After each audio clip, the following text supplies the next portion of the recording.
Good evening, everyone. Welcome to Marion City Council regular meeting of October 13th, starting at 6:30, and we'll call roll. Mr. Barr? Present. Mr. Ratliff? Present. Mr. Schauber? Here. Ms. Lang? Present. Mr. T. Smith? Here. Mr. Prater? Here. Mr. Dichtel? Present. Mr. R. Smith? Here. Mr. Rollins? Present. Mrs. Stoneberg? Here. We start with our invocation. Pastor Brett Leisman of True Life Church. Thank you for being here.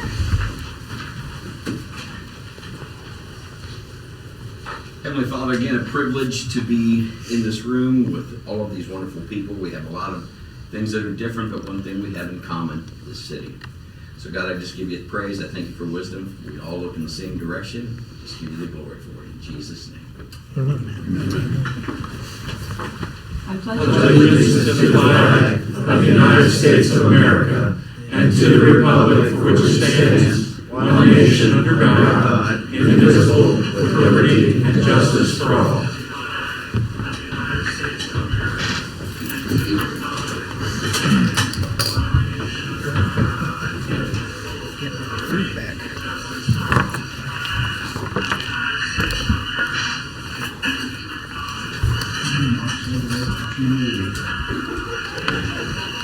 I share.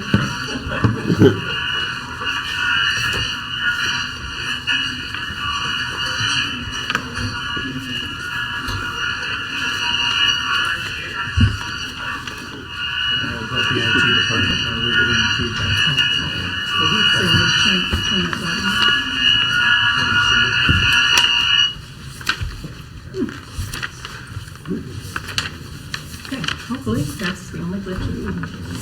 IT shut it off, I think. Clerk, we do have minutes now, is that correct? Yes.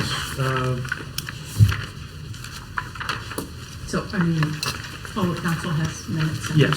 Okay. There was a set put into packets late Friday. It was a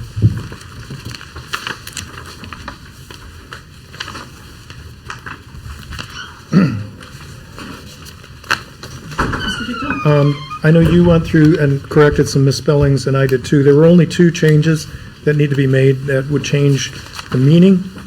One is on page 11, where it said the treasurer who was not back in the room was supposed to be now back in the room. So that would be a significant change. And the other one, humorous, is page 8, where it said the treasurer would not be singing the contract, unless you want to, Mr. Ray. It's signing. It'll be signing. So other than that, there were just some spelling errors that have been corrected.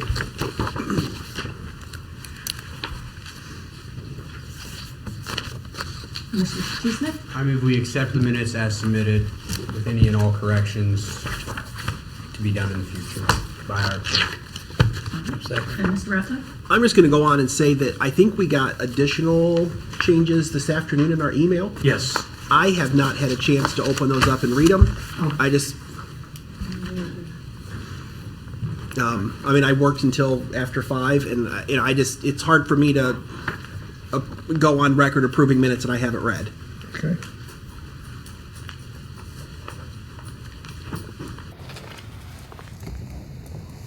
Would you like me to withdraw my motion? That or it can die for lack of second if nobody wants to. But I just, Seconded. okay. I didn't hear a second. That was Mr. Smith. Yeah, I withdraw my second. I as well. Mr. Smith, yes. All right. The second and the first have first, and the motion has been withdrawn. Old business. Item 1, ordinance 2025-094. Ordinance vacating part of a 16.5-foot public alley lying south of lot 1695 and north of lot 1698 in the Park Addition situated in the city of Marion, Plat Book 2, page 60, and retaining permanent easement rights. Mr. Barr, this comes from your street and sewer committee? Yeah, to come out of Streets and Sewers with a 3-0 recommendation to approve. The applicant is present, come through regional planning. I didn't see what the vote was there, but I have nothing to add, but I'm willing to answer any questions if we need be. We have a public meeting scheduled for this, so let's start that right now, 6:35.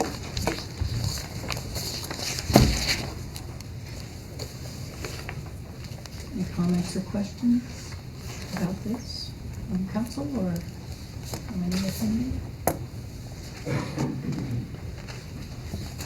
Okay, hearing none. End that public hearing.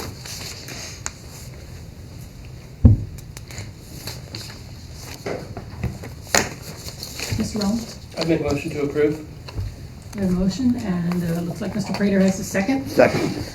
To approve the ordinance. All right. Any more discussion? Any further discussion from anyone?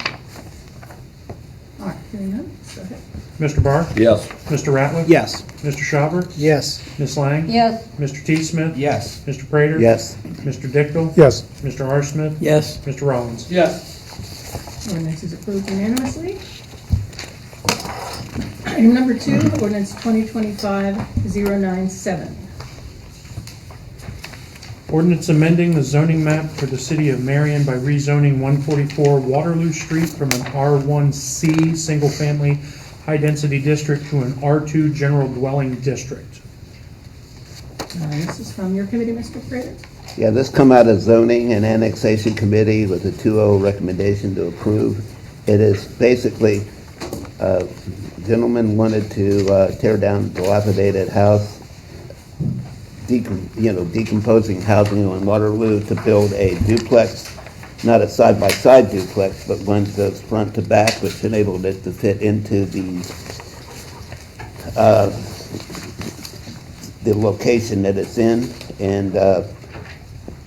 And right now, any comments or any questions about this? I think we have a public hearing. Yes. You bang that, gavel that in, it's 6:37 for a public hearing. Ms. Evelyn? I'm sorry, Mr. Schauber, go ahead first. So am I understanding the map that's in front of us, the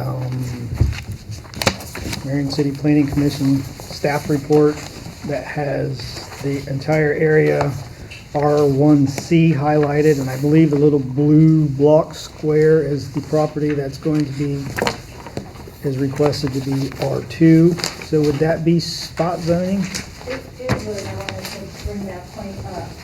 One of the things in discussion at the City Planning Commission was, while they were in favor of having a duplex there, especially that sort of configuration that would be helpful, they were uncomfortable with the fact that that would result in a spot zone.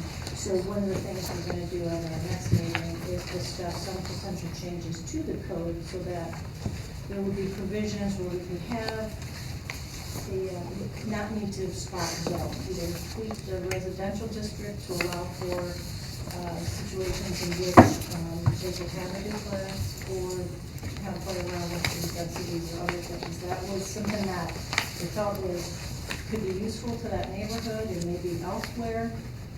But they didn't want to have to always go to a rezone, a spot zone situation. So we think that we might be able to remedy that with perhaps a text change. I haven't quite decided what that would be.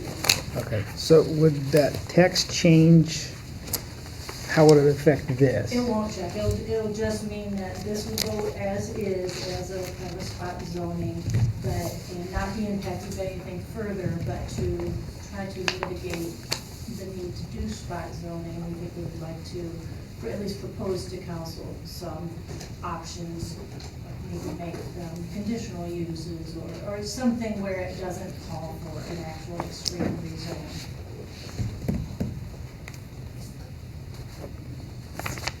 Thank you, Ms. Warren. On this, you might want to stand by since we have a public hearing, just in case anyone has any questions. 6:39, we'll start that public hearing.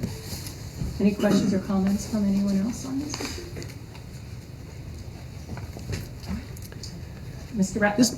I know that spot zoning can be kind of considered a dirty word and has been, but, you have a you have a house that is an eyesore and is gonna get torn down, and a duplex is going up. It's not, I mean, that's not even like a super significant change, and if that takes a spot zone, even if nothing else happens, the community's better for it. That's kind of where the end of our conversation was that we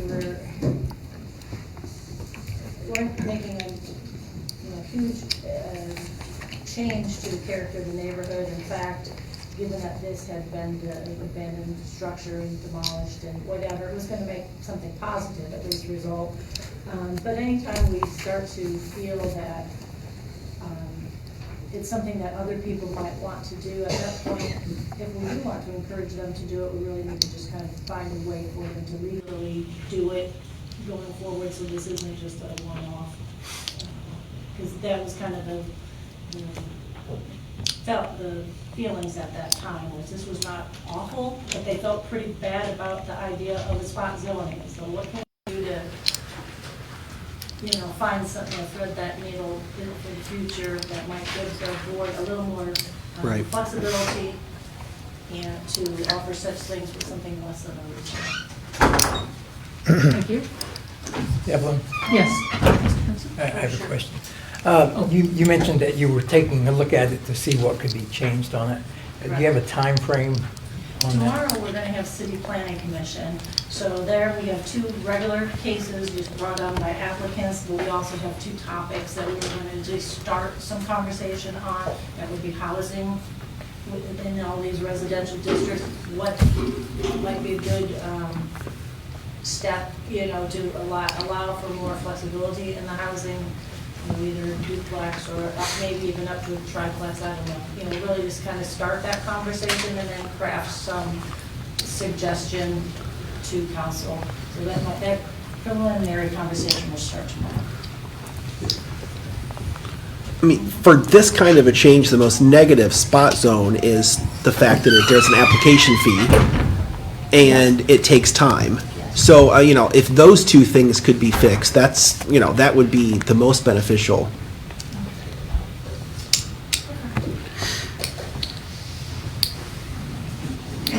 Christian Dunstan, 2nd Ward Regional Planning. We didn't, as everyone said, we didn't like spot zoning. It's been drilled into us, you just don't do it. But the thing that kind of alleviated some of the hesitation on this one is the design of the property itself. It doesn't look like a duplex because it's front back. So the front of it will look like a house, and you'll just see a single entryway house. And that's where the one tenant will go in, and then he'll basically flip that around to the back of the house, and that's where the other tenant will go in. So you'll only see one entryway from the street, and it will not look like your standard duplex. So with that, and then a lot of explaining, it made it digestible that this is what we voted on and it came out.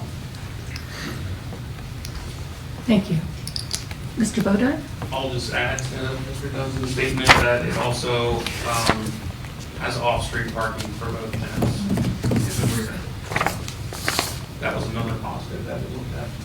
All right. Anything further? Mr. Prater? Yeah, I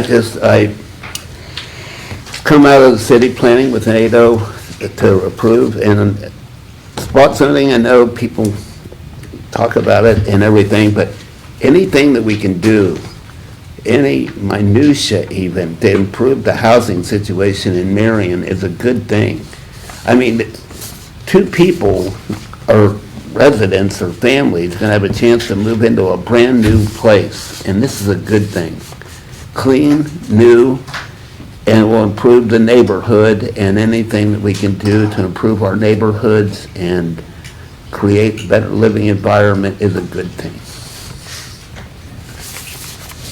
Any other comments or questions? Okay.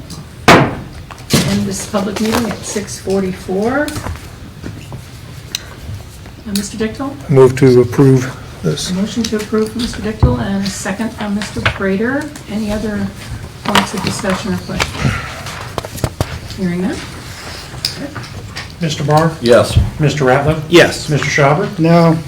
Ms. Lang? Yes. Mr. T. Smith? Yes. Mr. Prater? Yes. Mr. Dickel? Yes. Mr. R. Smith? Yes. Mr. Rollins? Yes. Motion carries 8-1.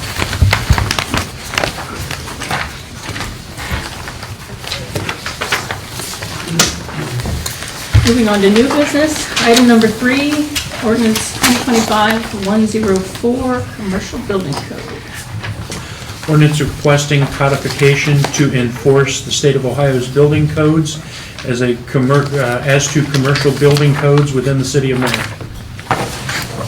Mr. Dickel? Yes, this came out of legislation and codes. We had a pretty lengthy meeting on this the other night. Mr. Shaver is here to answer questions, I believe, and Mr. Bodine is here.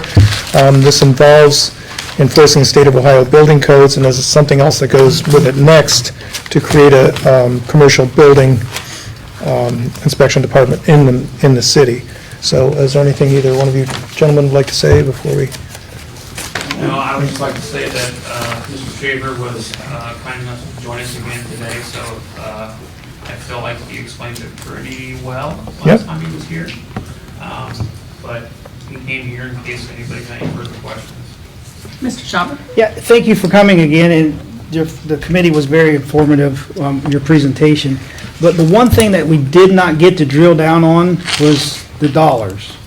Can we get a brief wrap-up of that? Because at one point you said the city, you bill hourly, and you kind of have a fee structure that some of the fees for the permits will capture that.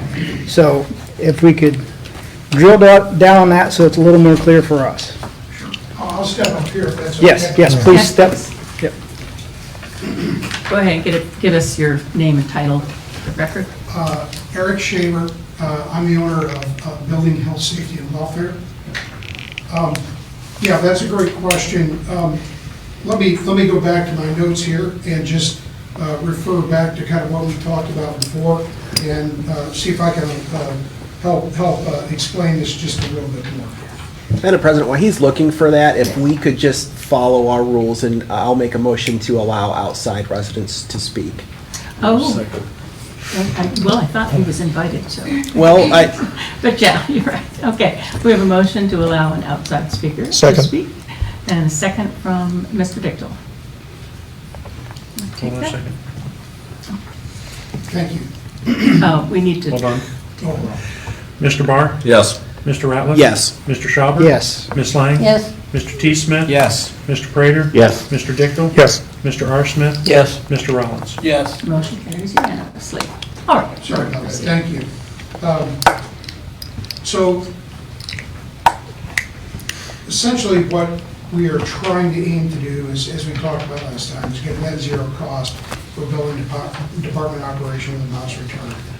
And the reason that we're doing this is because it's not necessarily something that can be funded from, I'll just use this term, I'm not sure it's the correct term, but the general funds of the city.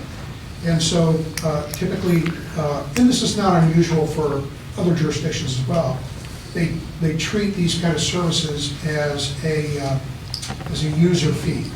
So if you are a user of the building department, that is, you need a building permit, there will be fees affiliated with that. And so that person pays those fees. And so we're able to capture the operation of the building department for essentially what is just user fees and not really the general, I'll just call it again, general fund. But that's how we're trying to approach this.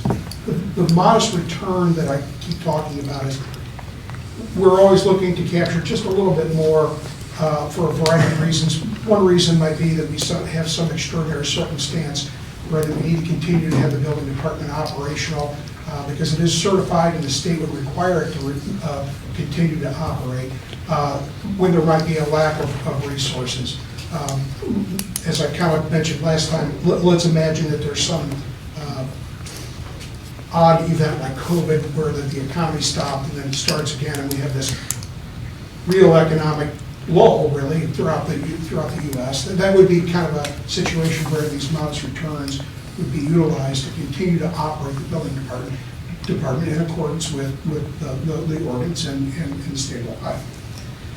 So, in terms of the fee structure itself, there are two kinds of fees that are there. There are fixed fees, which are ongoing or recurring fees that happen and are fairly fairly stable. They don't really change. They're incurred mostly by the operation of the building department itself.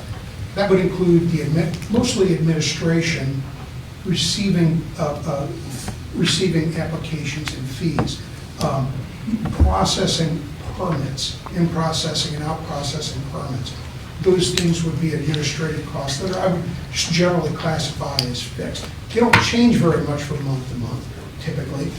There might be some change here and there due to permit volume, but again, they remain relatively stable. The other side of the equation is a variable cost. And so those variable costs are usually the fees that the contractor that is providing building department services incurs. So a good way to think about it is, let's imagine that there are 3 permits turned in per month that require plan review. That contractor will perform those plan reviews. He assesses some fee. Let's imagine it's $100, hypothetically $100 per each permit. So that's $300 that would be a variable fee. Now next month it might be 5. Let's imagine that it's 5 times 100 would be 500. So you can kind of see that fee just goes up with permit volume, if that makes sense a little bit. Those fees come directly from the fees that the user will pay for those hours. So each, let's imagine there's $100 in hours used for each of those 3 fees. If contractor X says, this is the plan review, that contractor X will pay that $100, okay? And contractor Y, $100, contractor Z for the 3rd permit, $100, and that covers the cost of the variable cost. Same principle with inspections. If contractor A calls for an inspection, there's 3 inspections, A, B, C, and let's imagine that they amount to $100 a month. Each one of them will pay for $100, and that covers the cost of the inspections. So that's the variable part. The variable part of the entire fee structure covers roughly 75 to 95% of the entire cost of the operation of the building department. And by that, you include the inspectors, the plan reviewer, and our staff that handles the permitting and receiving fees. All of the fixed fees and the variable cost, that's your staff and a firm like mine, my staff, out of 100% of those operational costs, 75 to 95% come from those fees from contractor A, B, and C for inspections, or X, Y, and Z for plan reviews. It's not often, 75-25 is actually kind of an unusual split. My other jurisdictions, I'm coming to 90 to 95%. Okay, so a lot of the fees that are borne by the fee structure are actually variable costs borne by the users themselves. Does that answer your question a little bit? Yes, I think so. So, because I wasn't real clear, like if there's a plan review or if there's just a one-time, so there's a user fee, we'll use that term, at every step. So a plan review, at an inspection, is that correct? That is correct, yes. Okay. Yes, Okay. that is correct. So let's imagine for a minute, back to contractor X, Y, and Z. Let's imagine contractor X, for example, does not get his plans approved in the first plan review, and he has to have the plans reviewed again. He will pay for the second time the plans are reviewed. Okay. So each and every time, those fees are borne by the applicant. Okay, okay. Any other questions from council? Mr. Barr? If the city of Marion would go with a third-party building department, could the contractors, do they have to use you, or could they just bypass you and still use the state out of Columbus, or are they required to use this third party? I'm just curious if there's an option there, if they wanted to wait or pay a little less and wait, since that seems to be the big issue with delays, or do they have to use the party that's coming in? It's my understanding that once an ordinance is passed, the state essentially certifies the building department to perform all of the functions of the building department, and the state no longer provides those for the community that it served. Okay. Mr. Ratliff, do you have a question? A couple questions about numbers. So what is a typical or average fee that a person, let's say they had 2 plan reviews from A to Z with your firm? What is the cost? Most plans are reviewed in 4 hours or less.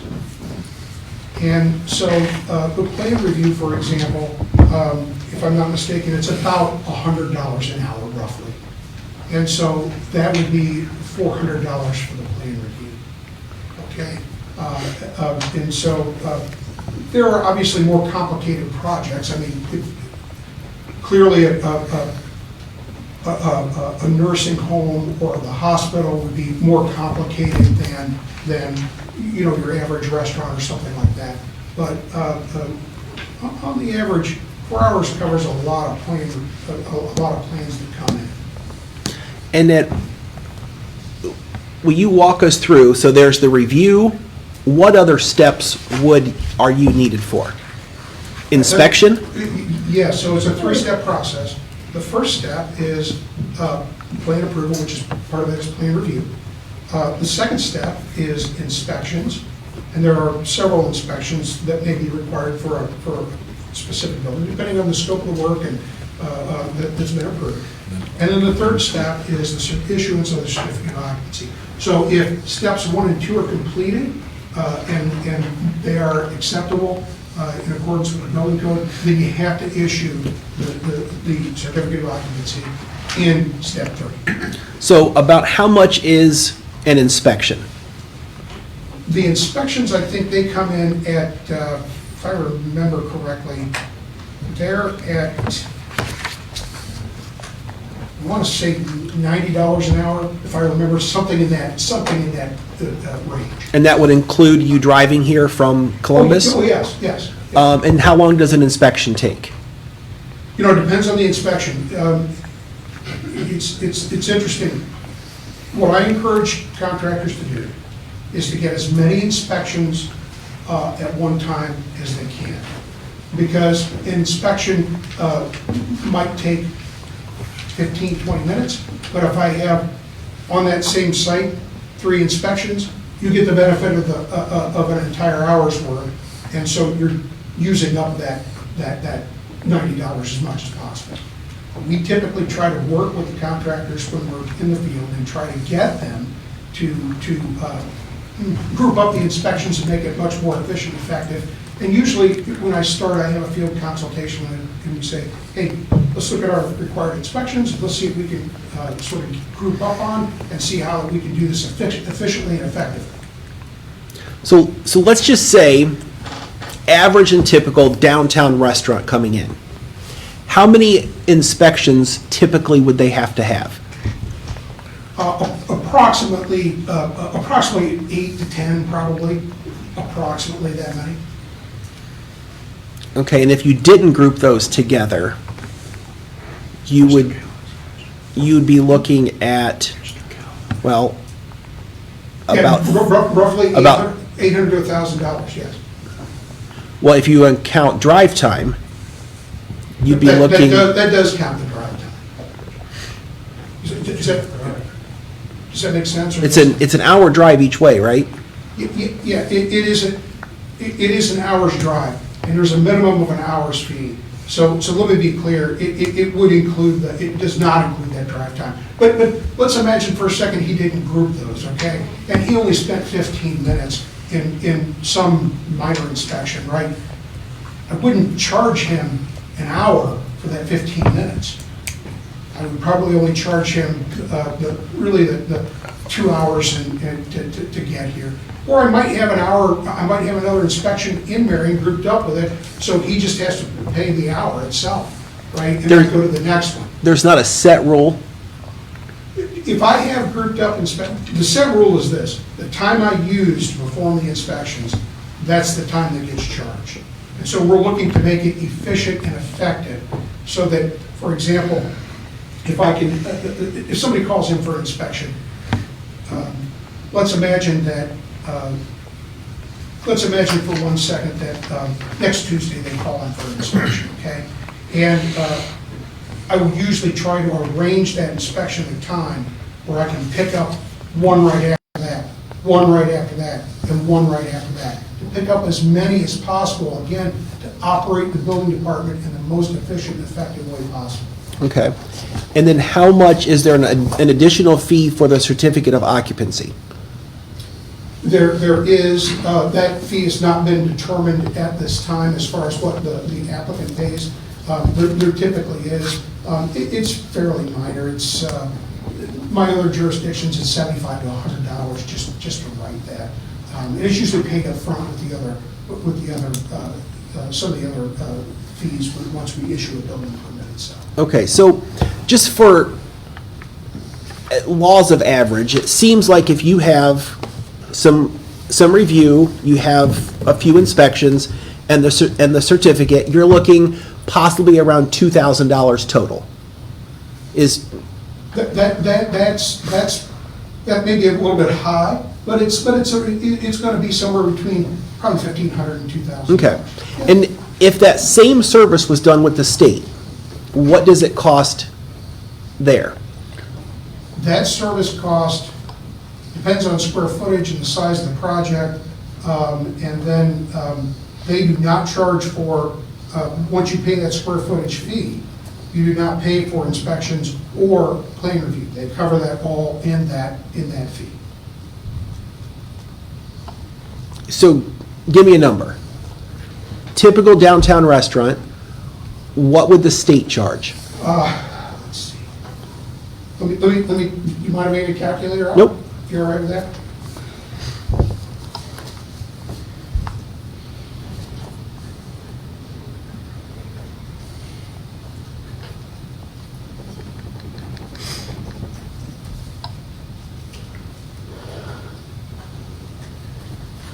Should we hum the Jeopardy theme song?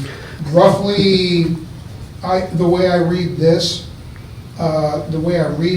it is roughly, let's imagine that it's 2,000 square feet for a restaurant, which is not too big or too small. They're at $6.95 per 100. That's $139, and then they also charge for the cost for your trade permits as well. So let me write a few things down. I'll total this up for you to get kind of the cost here. Bear with me, sorry about that. You are fine. We appreciate you coming and doing this. Sure.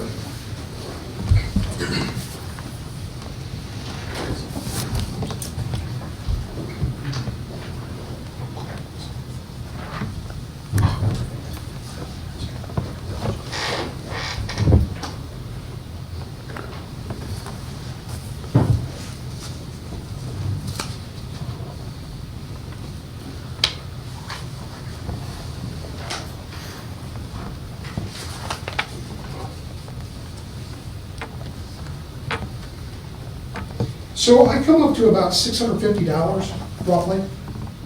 Now that does not include any plumbing permits, okay? Because your health department performs the plumbing permits. Mr. Kell, did you want to ask? Maybe I can help out a little bit. When we had our meeting with Mr. Shaver, we asked him how much this would add to what the state cost, and didn't you tell us it's roughly like a 1% increase on the total project? Yes, when you look at the total project cost, this is adding a very small amount. It varies a little bit, but 1% is about accurate. So when we look at the total project cost in that same restaurant, we're talking about going from, maybe 1% to 2%, okay, of the overall cost. So although seems like a large difference between 1,500 and 640, proportionally to the entire cost of the project, it really does not add a tremendous amount. And so the question I think that you have to decide is that 1% of the total cost of the project, approximately 1%, is that worth the savings in time and the convenience of having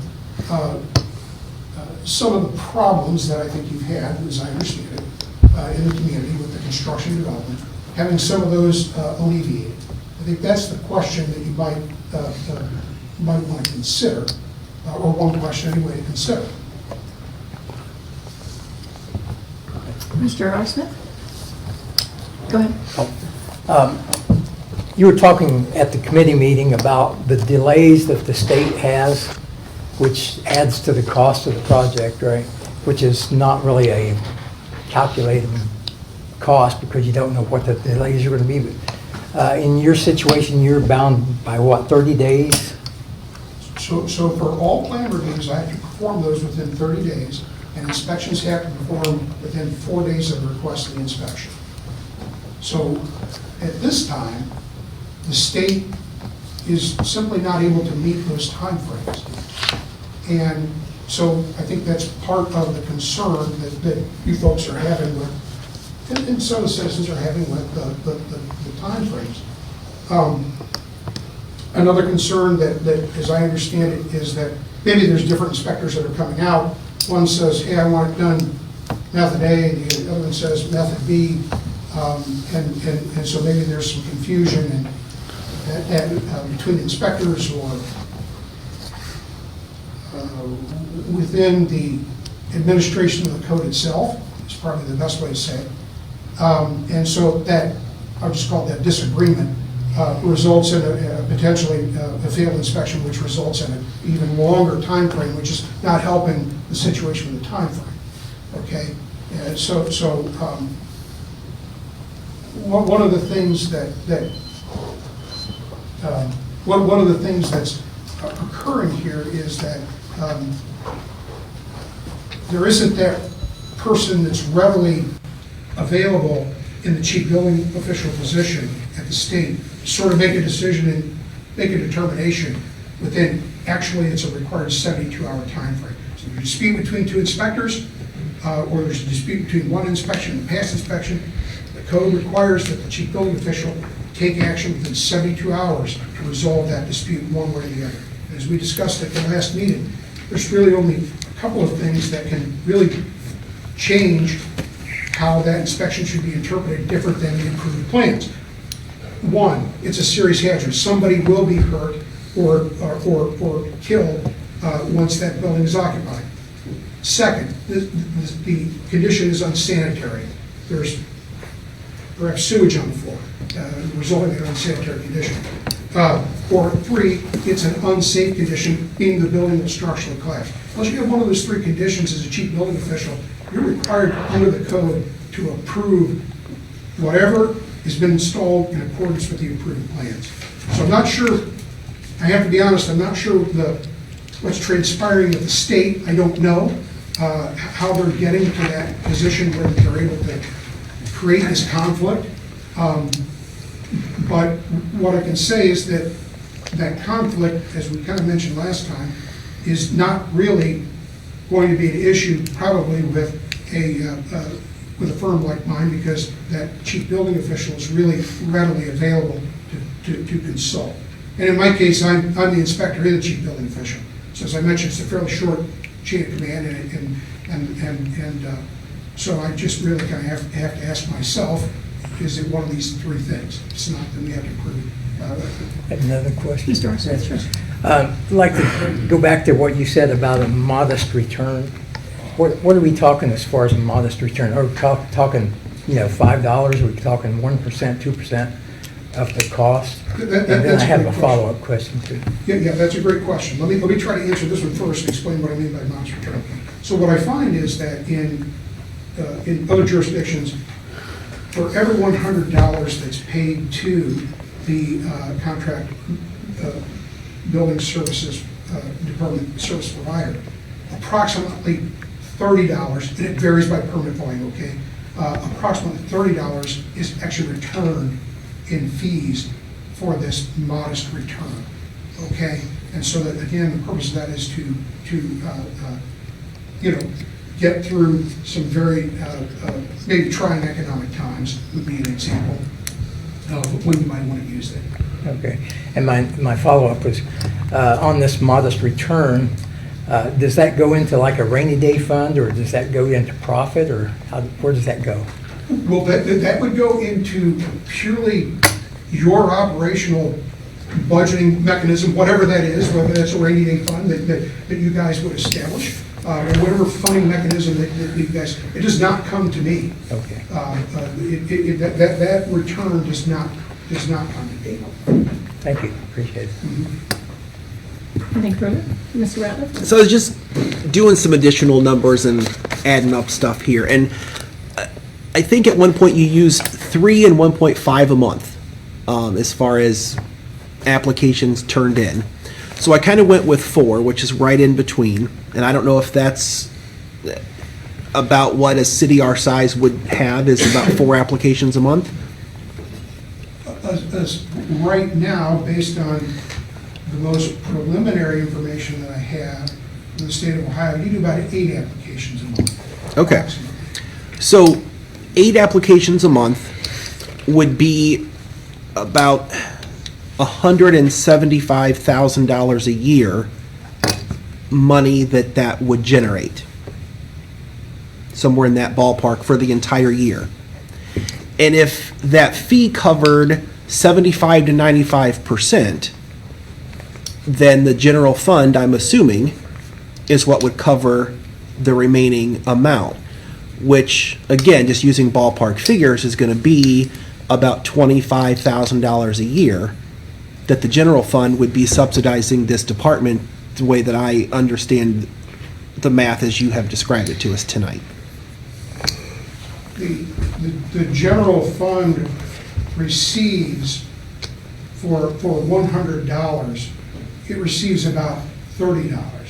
So what the part I think you're missing is the fees that are taken in that does not get paid to the contractor. I think that's the part you might be. The fixed fees. Yeah, the fixed fees, that may be. So you are really not, the general fund is not being utilized to run the department. It's actually being supplemented by the operation of the building department. To the tune of roughly 40, it varies every month, but let's imagine $40 a month. So when you said earlier, because I wrote down, I thought your exact wording, it's 75 to 95% of the entire cost. Correct, and so when that, to be clear, when that operates, okay, it generates funds above that 100% of the operation. You understand what I'm trying to say? No. So for every $100 that the building department uses to operate, it actually collects $30 more. You understand what I'm trying to say? So explain to me, when you say that the fees taken in by the people who, what we kind of dubbed as user fees, covered, I thought you said 75 to 95% of the entire cost. So explain to me what you mean by that, if I don't, because it sounds to me like the money that we take in covers 75 to 95% of the entire cost. I just take it literally. Yeah, I understand what you're saying. Let me try to make it clear. The money that is paid for user fees by somebody that needs plan reviews or inspections alone, not the total permit fee itself. So there's the permit fee that covers the fixed costs, and then the variable costs are covered only by user fees. Those variable costs represent anywhere between 75 to 95% of the total operational cost of the building department. The fixed fees themselves cover the variable cost, and they result in about 40 more dollars. So let's imagine for a second here that you received in a month $140 in intake from variable cost for plan reviews and inspections and for permits. Okay? 90 of those dollars, of those $140, go to a contract service provider like myself. The remaining $50 actually goes to, however we talked about that general fund process. Some of that gets put into a rainy day, some of it gets used for administrative fees here at the city. Is that a little clearer? That is clearer to me than it was in the start, yes. Yeah, I apologize.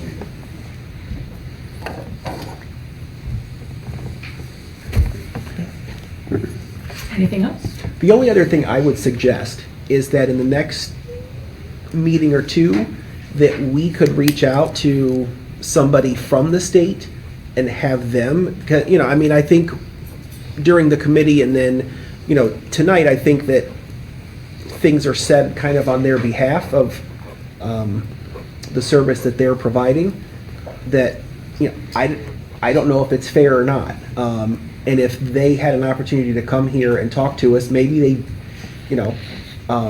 maybe they could provide us answers or clarification that we couldn't get any other way. If our clerk could do that, if that's council's will, I think that would possibly be beneficial. Mr. Bodine, you want to address that, and then I'll take your question, Ms. Lang.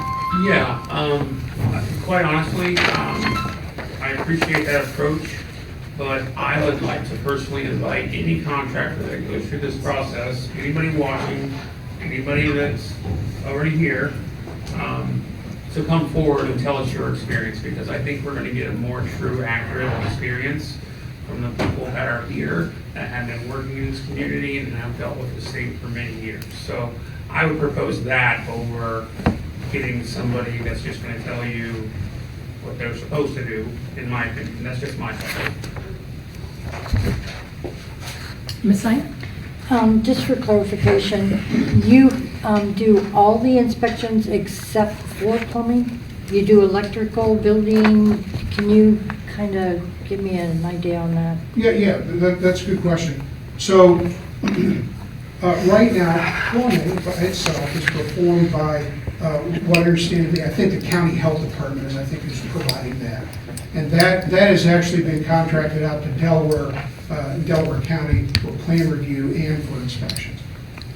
I don't think there's any proposed change at this time to that program. I think people are, satisfied with that. And so they're happy with that approach. So my thought process, if it's not broken, don't fix it. A firm like mine would provide building inspections, mechanical inspections, and electrical inspections. Okay? In this case, I am proposing to perform the building inspections and the mechanical inspections, and I have an associate that performs the electrical inspections. Okay. And it's my understanding with the fees and stuff then that everything is a set hourly fee. There's no prorating. The fees, if you come to Marion and you do more than one building, you said you try to schedule like a couple of inspections with different buildings, or is that different inspections with the same contractor? So generally, there's a minimum set hourly rate. And so in the case of Marion, because of this 1 hour drive, I would expect that that would probably be about an hour and a half. That'd be the minimum. And so the idea is that we would try to get, it might be different, to be honest with you. It might be different.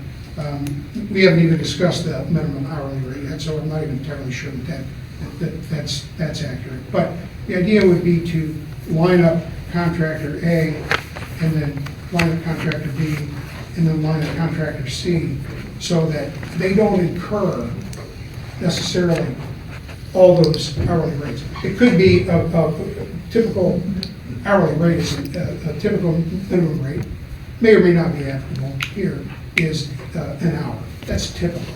And so we would try to align that so that,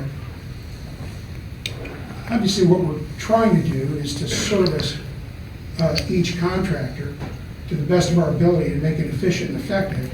And, you know, we're obviously trying to get paid for the services we provide. Clearly that's true. But we're not here to excessively charge somebody for services that are not merited. That's not why we're here. And I don't know that any service provider would do that. I'm certainly not interested in that at all. Really, that would be how we try to make it efficient and effective, is try to get. Now let's imagine that they could not get somebody. That might result in that minimum hour and a half fee, or the minimum hour fee. It could result in that, yes.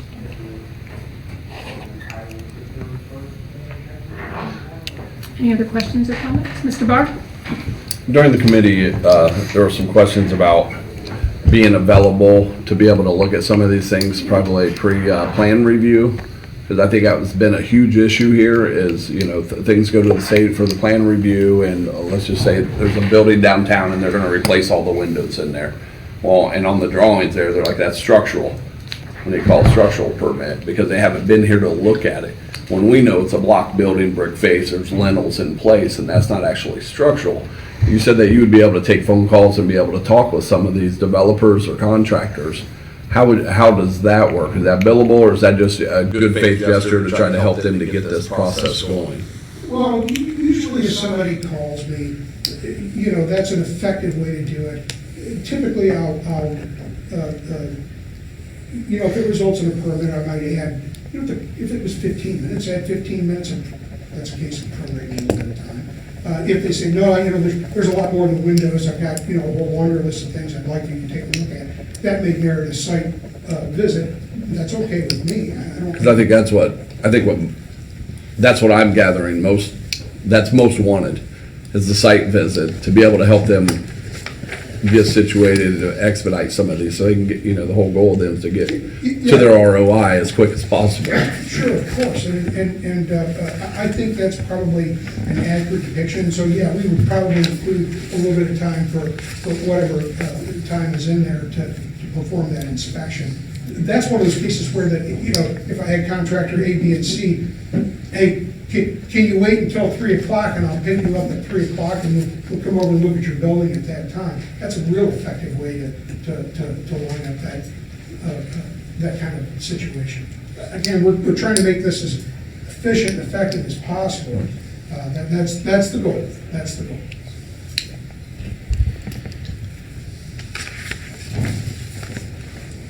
Any other questions or comments? Thank you for coming today. I think we leave this as a first reading, right? Yes. And when do we schedule a public hearing on this? There isn't. There won't be one? Okay. I'm new at this. Leave it at first reading. All right, thank you. One last comment. I think the most important thing that I learned tonight was that if we adopt this, then all permits have to be pulled within the city of Marion. Contractors or developers will no longer have the option to go to Columbus. State's out. To the state, yes. So I believe Mr. Bodine encouraged contractors to show up, and I would really love to hear everyone's opinion, because in our really rough scenario that Mr. Ratliff laid out, $600 versus $2,000, that's a lot of money to me. But I don't know how it is in the construction world, but If we do move forward with this, we will take that option away from people.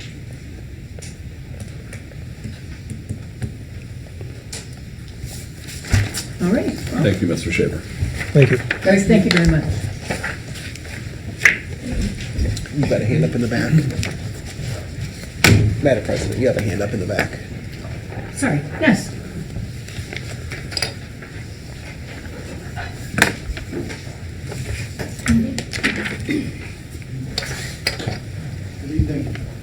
Good evening. I was asked to come up and give perspective of a contractor who does full state permits. Name and address. Josh Daniels, 1093 Edison Avenue, Marion, Ohio. Thank you. The state of Ohio has had some form of a building code since 1911. That has been a commercial code.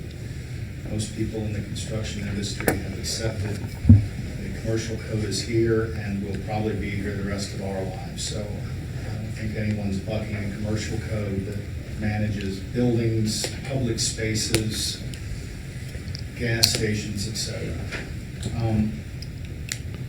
My comment to the individual that was invited up here, when you give life to something, it either dies or it grows.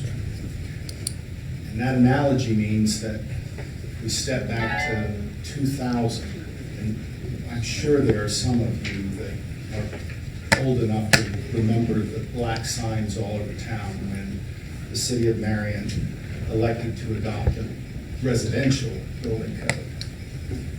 The unfortunate part about that is that the out-of-town contractor in that case began to add things on like roof inspections and to generate revenue.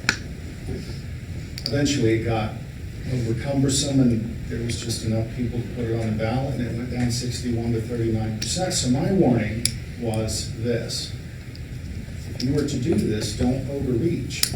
Don't put yourself in a position in which now you've got a commercial building department that doesn't have enough revenue to pay the secretary and the administrative costs or the inspections, et cetera, because I can guarantee you or the next council will be lobbied to, we're qualified to do those residential inspections. We could introduce that. And then you've overreached.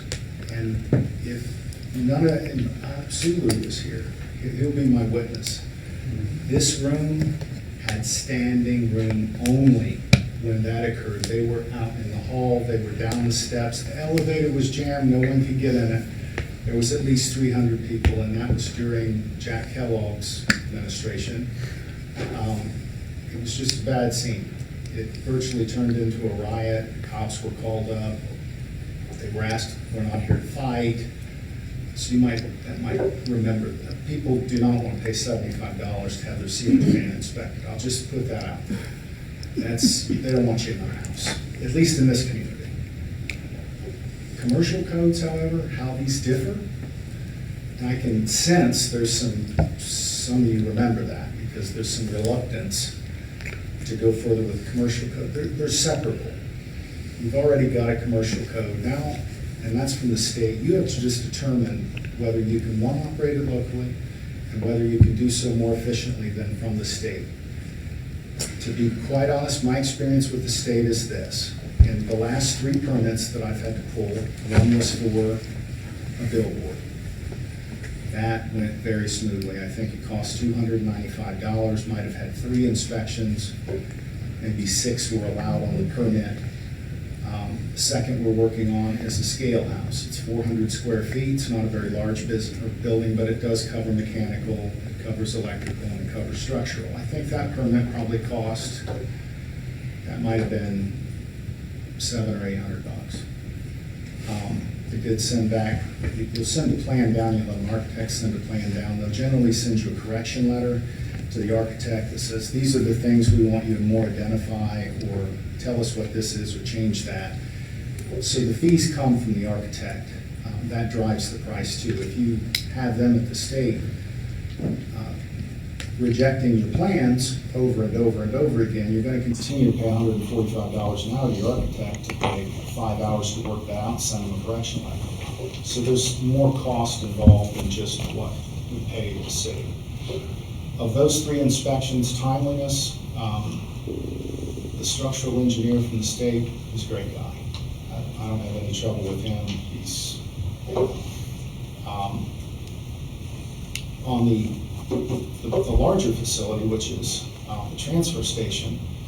That has been a months long ordeal of letters back and forth, probably plowed in another $6,000 to the architect to write correction letters.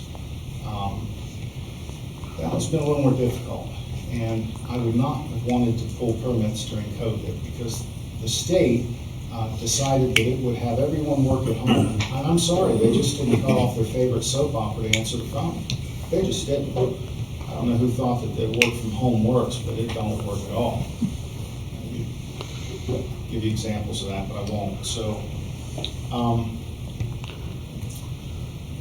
I think that if my memory serves me correct, I believe that a contractor, at least used to, it could have been revised, has the right to go to a state or to the state when it comes to building permits if there's just some local dispute. I've never exercised that.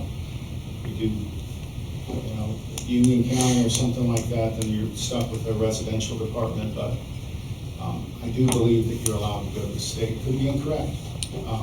But at any rate, on a second note, you'll have to create an appeals process. You can't have one individual who's also the inspector and the chief building official make the binding decision at the end. You could probably realize that. None of you would have the authority to overrule that. If someone called and said, hey, the code says this and he says this, you need a board for that. And that'll have to be a board you appoint certain professionals, just like the state does. But you'll end up with a snafu if you don't have an appeals process, whether you're doing it or, and the state does too. You can go to appeal any decision they make. Maybe they'll agree with you, maybe they won't. That's pretty much all I've got. I'm neutral on the idea. You won't know whether you like it or not until it's implemented or it's not implemented. So your main concern is mission creep into residential codes, from what I'm hearing? Let me say that I do residential building and have plans to build residentially. It would probably be outside the time frame in which that would happen. I'll be honest, I'm getting to be about 55, and you're young. I've got some days that when it comes to construction, I don't know. That don't mean hit it, but we've gotten into other businesses, so personally, I am not as rambunctious about it as I was when I was 29 years old, handing out petitions and black bumper stickers. That's how I got into politics. I'm not that guy anymore. But they're still out there. That generation didn't go away. Sean, I'm looking at you, you talk to them every day. I mean, they wouldn't accept a $75 ceiling fan inspection. That comes from Westerville, by the way. It's right in their code. I used to joke with Mr. Knapp and say, hey, you building department charging $75 for a ceiling fan. Oh, no. I said, right here it is. But we had fun with that. Is there anything else I can ask for you or answer for you? I have a quick question. Do you think having our own third party here locally will expedite the process of plan reviews and inspections? I would put myself in a position, it depends on who you hire and how efficient they are. I don't know this gentleman here. He might be, Johnny on the spot. I think that's the biggest push in this, or the driving factor in this, is expediting some of the delays that the state gives us. Oh, that's absolutely. I don't think it's all price determinant. I think if you hire someone who is encouraged to do a good job, they don't have that position for granted. You put it out in shorter contract terms, such as a 2-year contract, a 1-year contract, and if you end up with a buttload of complaints about service, then it's time to, and then the person you hire will know that. He'll know he has to perform to keep the position, and he'll want to keep the contract, so he'll keep you happy. But don't hand out 5-year contracts or 10-year contracts and As a contractor, would you be willing to pay a little more for that third party to have an expedited process versus going through the state and jumping through those hoops and not knowing how long I'm that not turnaround would be? In that third project I told you about, I'm not certain that I would pay more. I may pay less because in that particular case, I paid the architect more than I paid the state. They've been reasonable on their The transfer fees. station? Yeah, they just, goodness gracious, every return letter is a month, 6 weeks, 8 weeks, and they're not even on the COVID schedule now. So if I could save money on architects, then maybe I would pay more in inspection fees just to, times money. So that shouldn't be your sole consideration. It really depends on how well he performs or she performs. Mr. Schultz? Josh, you may not know that my answer to my question, Mr. Shaver, which is more profitable, commercial code enforcement or residential? Or a third-party agency? Residential is more profitable. Yeah, let's stop talking about residential. So then if... Residential would be more profitable because of this. Let's say you create a system in which if it doesn't work for you, you reverse your ordinance. You disband the building department. That's a possibility. And have no shame in it. Say, we tried it for a year, we tried it for 2 years, it didn't fit. So we disbanded the commercial building department and went back to the state. There's competition in that marketplace. So whoever you hire from the private sector will always have what the state does and charges and its service as a competitive factor. In residential, dude, we were stuck. Brian O'Connor just, rained the rails and just said, you're gonna pay. And $90 for roof inspections and siding, and it just went crazy. People were just infuriated. And it was mostly them. So residential being more profitable, this little bit of a gap in the door that we're opening by potentially having a building code enforcement department, profit sometimes can be a dirty word, could lead to a building code. I will tell you my general feeling. You will undoubtedly, and I would give it within the next 5 to 10 years, if you create a commercial building department, you'll be back in one of these meetings, and you will be being lobbied to create a residential department that goes along with that commercial department.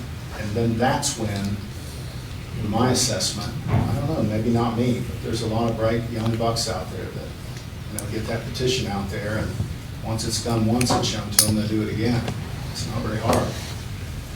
Then it goes to the ballot and it gets whacked out again, then you don't have a commercial department, so all your investments in that are gone.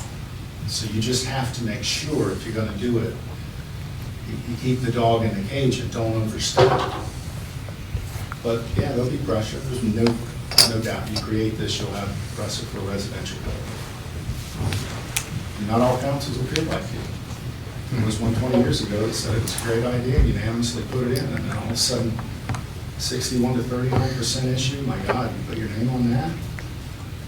Didn't listen to the people. They didn't. They're not councilmen anymore either. But it's a long time ago. Anything else?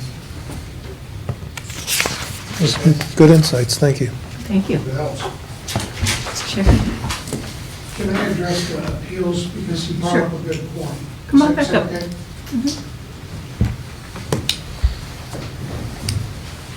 And sir, I really appreciate that point concerning the appeals. First off, the Ohio Board of Building Appeals hears all commercial appeals matters. The only jurisdiction that I'm aware of in the state of Ohio that has their own appeals board is City of Cleveland. All other building departments actually utilize the Board of Building Appeals. And I will tell you right now, sir, if somebody has a dispute with an interview or inspection, or as a decision as chief building official, I actually want you to exercise your right to appeal. I want that people to have that right. That people should not have a person say, no, this is my opinion, this is the end of the road. That's not how, I mean, I don't know how other building officials work, but that's not how I work. And I encourage people, if you've got a dispute, appeal it. Oftentimes, when people have a dispute, I agree with them and say, look, the commercial code just says this is the code as it reads. I'm sympathetic to your situation. I actually will go with you to the Board of Building Appeals and speak on your behalf, because I think this should be appealed and it should be upheld. About 50% of the appeals that I work through at the Board of Building Appeals are actually supported by myself and the fire department. So really, I think people should have the right to appeal when they're when something is not to their preference. I'm 100% for people's appeal rights, 100%. So I just wanted to make that very clear, that I want to make sure that you understood that I definitely want people to, at least as far as the building official, I encourage people to appeal. I really do. Thank you, Mr. Schaefer. Thank you. All right. Anything else on that? All right, we'll leave it at the first reading and move on to item number 4. Ordinance 2025-105, commercial building inspections. Ordinance to establish the City of Marion Commercial Building Code Enforcement Department. Mr. Dickel? Yes, this goes hand in hand with the last discussion we just had. This just establishes the commercial building department within the city to do the function of what we just discussed.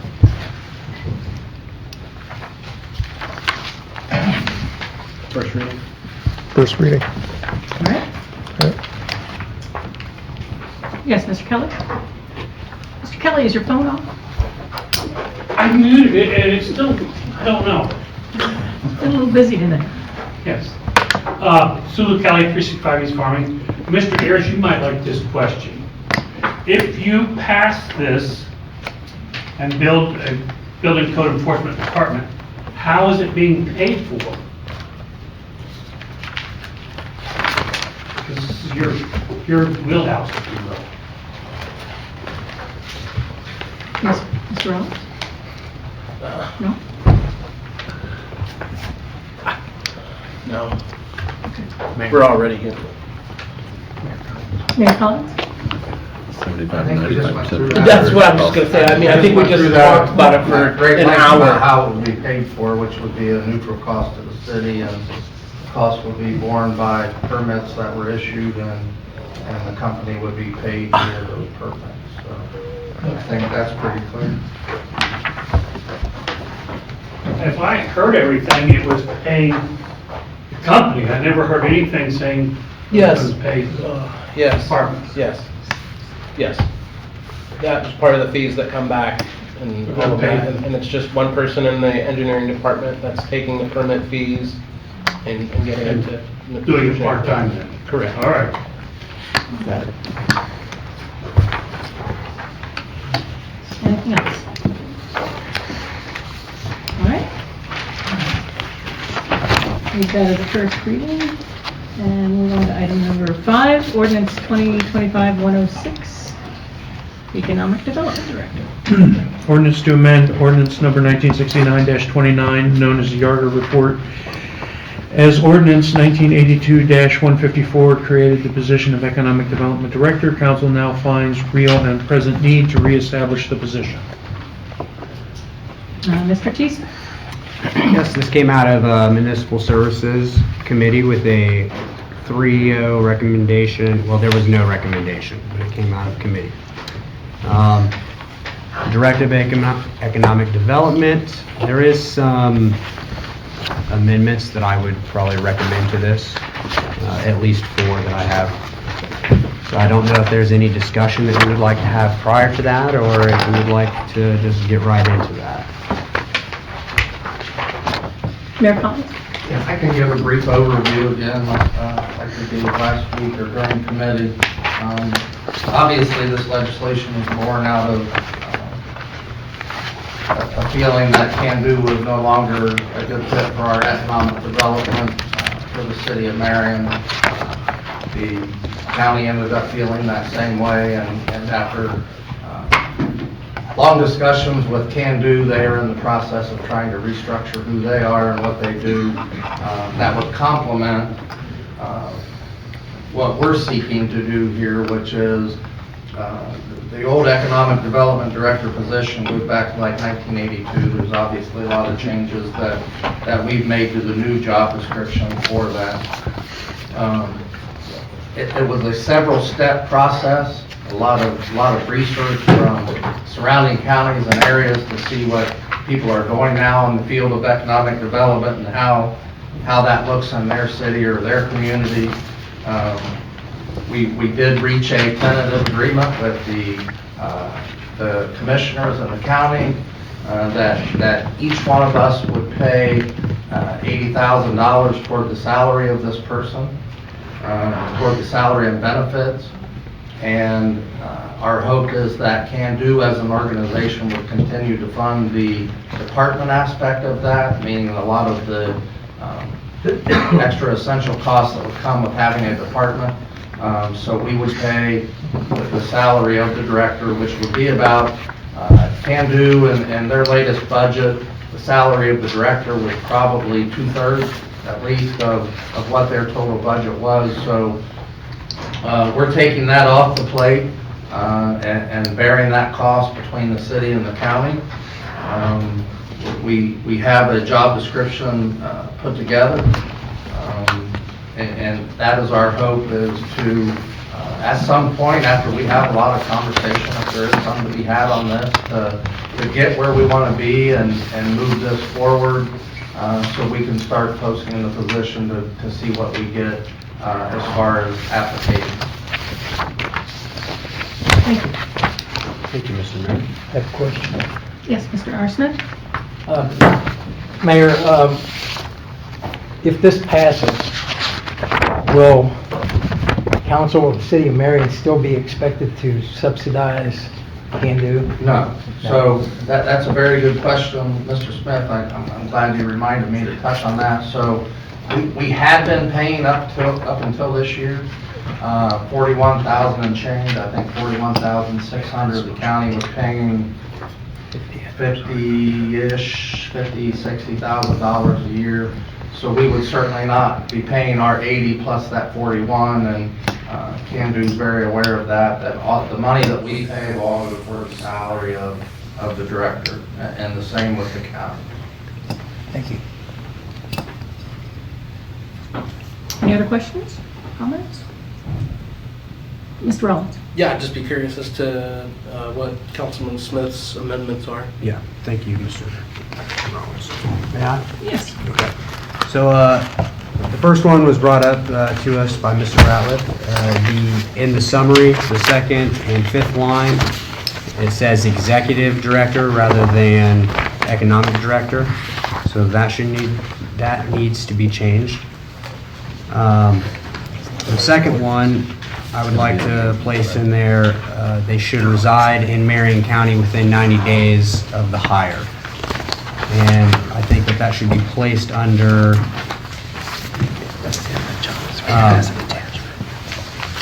well, technically right now it's preferred qualifications. But I have another one that I'm recommending is under preferred qualifications. I think we should remove the word preferred and change it to required qualifications. Where is that? In the body of the ordinance, or of the description. The change preferred to required. I don't think we can do that. A point of order before we go on and try to figure this out. So if I'm not mistaken, Mr.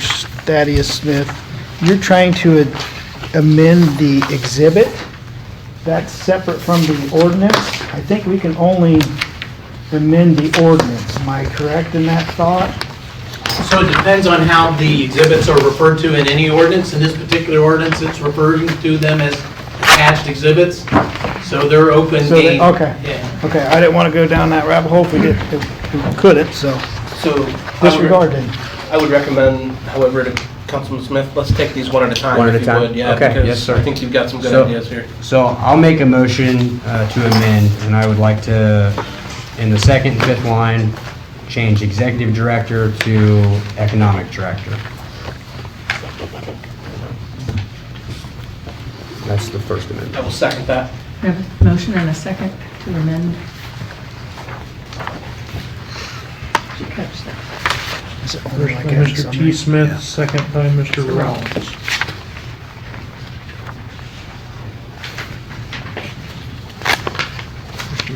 Yes. Mr. Barr? Yes. Mr. Ratliff? Yes. Mr. Schauber? Yes. Ms. Lang? Yes. Mr. T. Smith? Yes. Mr. Prater? Yes. Mr. Dickel? Yes. Yes. Mr. R. Smith? Yes. Mr. Rollins? Yes. Motion carries Speaking for me. unanimously. Would you read that back? Absolutely. Ordinance to amend ordinance number 1969-29, known as the Arbor Report, as ordinance 1982-154, created the position of Economic Development Director. Council now finds a real and present need to reestablish the position as amended.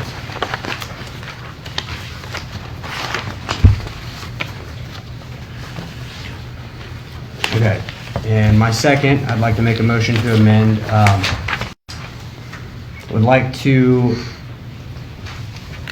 add should reside in Marion County within the 90 days of hire to preferred qualifications, under preferred qualifications. Mr. R. Smith? Yes, I believe in 2009, the Ohio Supreme Court ruled that you cannot require a person to live within their jurisdiction unless it's a matter of rapid response. Is residency mentioned already? And you just want to move it? You're just trying to add it in? I'm trying to add it in. I didn't see it mentioned. You're trying to add it in under the preferred qualification Yes. or required? Yeah, preferred qualifications. So I address, so Yeah. I hear two different issues, I think. I think you want to change preferred to required.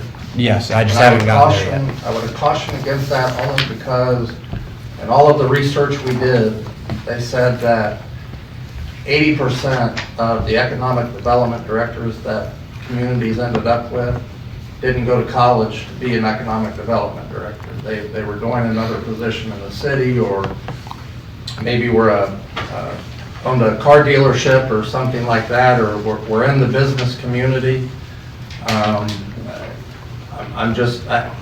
I have no problem with the residency requirement. That obviously was something we talked about. I actually think that's a great idea, that we should be able to make that a requirement, that if they're going to take the job within so many days or months, they have to move within the county.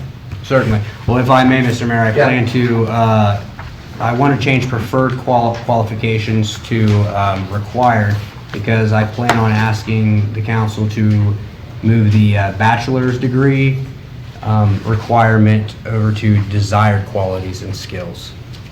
I can live with that. Okay. Mr. Law Director, is there a residency requirement? I'm glad you asked. I had a little assistance from Chief McDonald. But Section 9.481 of the Ohio Revised Code prohibits the municipality from requiring residency as a condition of employment, except in very certain conditions, which were already mentioned as far as response time. So we cannot. You cannot. Okay. Just to point out, we already do on other jobs.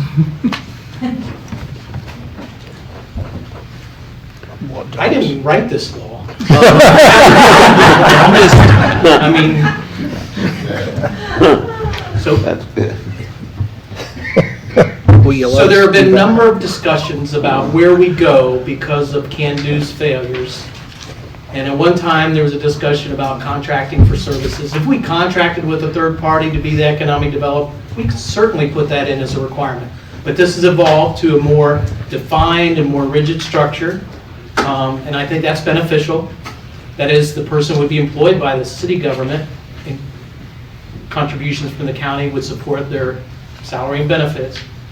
But what happens along the way is, you've got this law that says you can't require them to live within the municipality. It actually says, no political subdivision shall require any of its employees as a condition of employment to reside in any specific area of the state. I don't know. Mr. Chalmers. To the law director, Yeah. could you mess with the salary? So you have a in-county salary versus out-of-county salary. That'd be one way to get around it. We could talk further. I don't think it'd be the first choice to get to the desired end. The desired end is to have someone that's doing this position, part of our community. I think we could probably find different ways to come to that same end, but one thing that this clearly says is you can't make it a condition of employment. Mr. Ratliff? We could prefer it though, correct? You can prefer it, because you're not making it a condition, an absolute. So we could place it under preferred qualifications. Yes. I'll make that my motion to amend, to place a preference to reside within the city and county of Marion. County of Marion. Where would you put that? Under preferred qualifications. If you change required. We haven't done We're not- that. we haven't- we haven't done that. We're not there. You're leaving it there then. We're going to leave it there. Mr. T. Smith at the first, I think Mr. Rollins is asking. And you want that within Mr. Rollins, 90 you want days, to correct? Yes, sir. I think it's a little quick, isn't it? Yeah, I'd say That's a lot- Could we move that out a little bit? 90 is I'd say really 6 quick. months to a year to find a house if they. Yeah, I agree. I mean, I got no problem with that. Six- Just bump it six- out. 6 months is probably 6 right. months is adequate. So we want to go Rephrase that 180? then, Mr. Smith. Yes, that's fine. And 180. Mr. Rollins, did you want a second? I will second now, yes. And Mr. Prater, you had your hand up before. Did I miss you on something? It's okay. Okay. 6 months? All right, we have a motion and a second. Just 6 months, or was it 6 months to a year?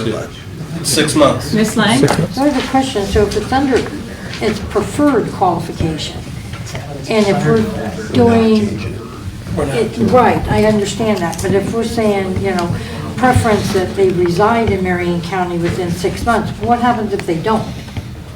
We don't. Then they prefer don't. that. Right, there's nothing we can, There's no teeth to it. I just wanted that clarified. It's just a preference, Okay. basically. Okay, so we have a motion and a second. You ready? Mr. Barr? Yes. Mr. Ratliff? Yes. Mr. Schauber? Yes. Ms. Lang? Yes. Mr. T. Smith? Yes. Mr. Prater? Yes. Mr. Dickle? Yes. Mr. R. Smith? Yes. Mr. Rollins? Yes. Motion carries unanimously. As amended. We need to read it again. Yes, please read.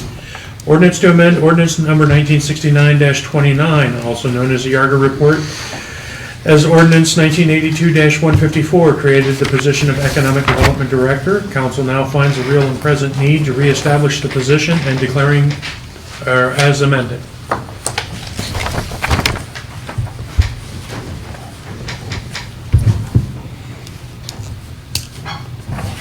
Mr. T. Smith? Yeah, make a motion to amend to add, must attend quarterly job and economic committee meetings. And we should add that to, actually, I don't really understand where we would put that in this body here.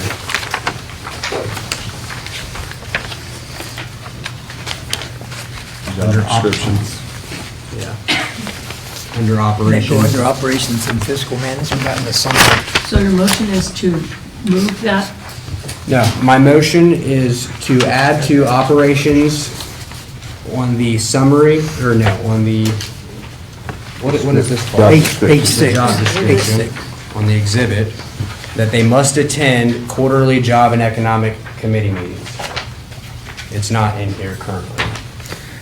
Do you have a quarterly meeting? It might entice them to call one. I saw Mr. Ratliff and then Mr. Schauber. Just to provide clarification, because we spoke earlier today, I think the intent is to provide an update to the Jobs and Economic Development Committee at least quarterly. Okay, Right. all right. That sounds good. Mr. Schauber? Yeah, I was just going to try to help with the amendment language. What language do we have with can do now?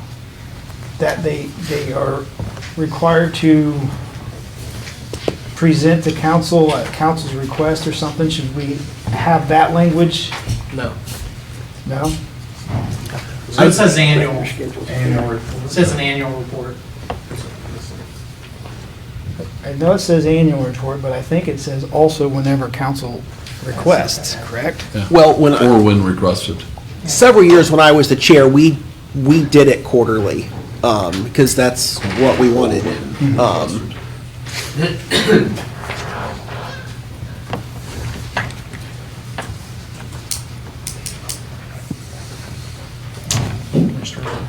I'll second his amendment, whatever it is.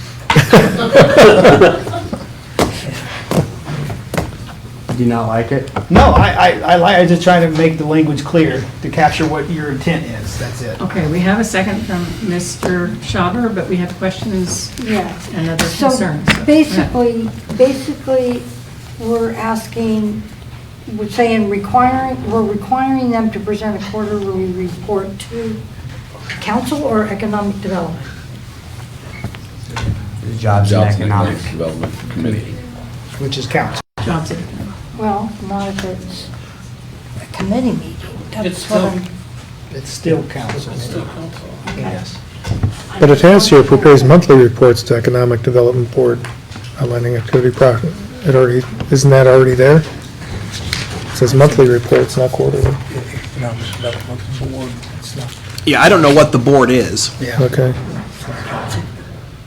Mr. R. Smith, did you have another question? Yes, I just wanted to make sure that the amendment is restated before we vote so we can understand exactly what it is. Under the operations and fiscal management portion of the job description, a new bullet point will be added that states will present a quarterly report to the Job and Economic Development Committee.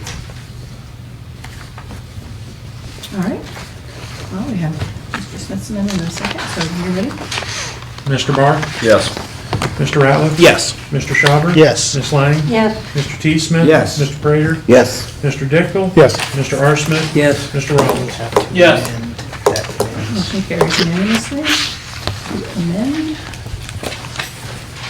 My apologies to the rest of the council if I made that much more complicated than it needed to be. Nope, you're good. You're good. So, Let me read it again before we get much further.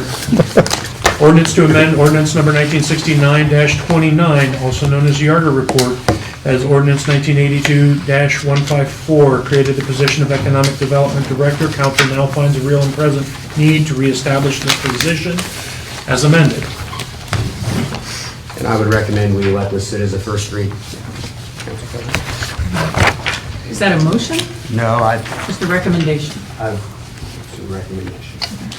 Mr. Schaber, you had your hand up. So since through this job description amendment, we gave Jobs and Economic Development a responsibility, should we amend the definition of Jobs and Economic Development Committee in council rules so that it's not forgotten?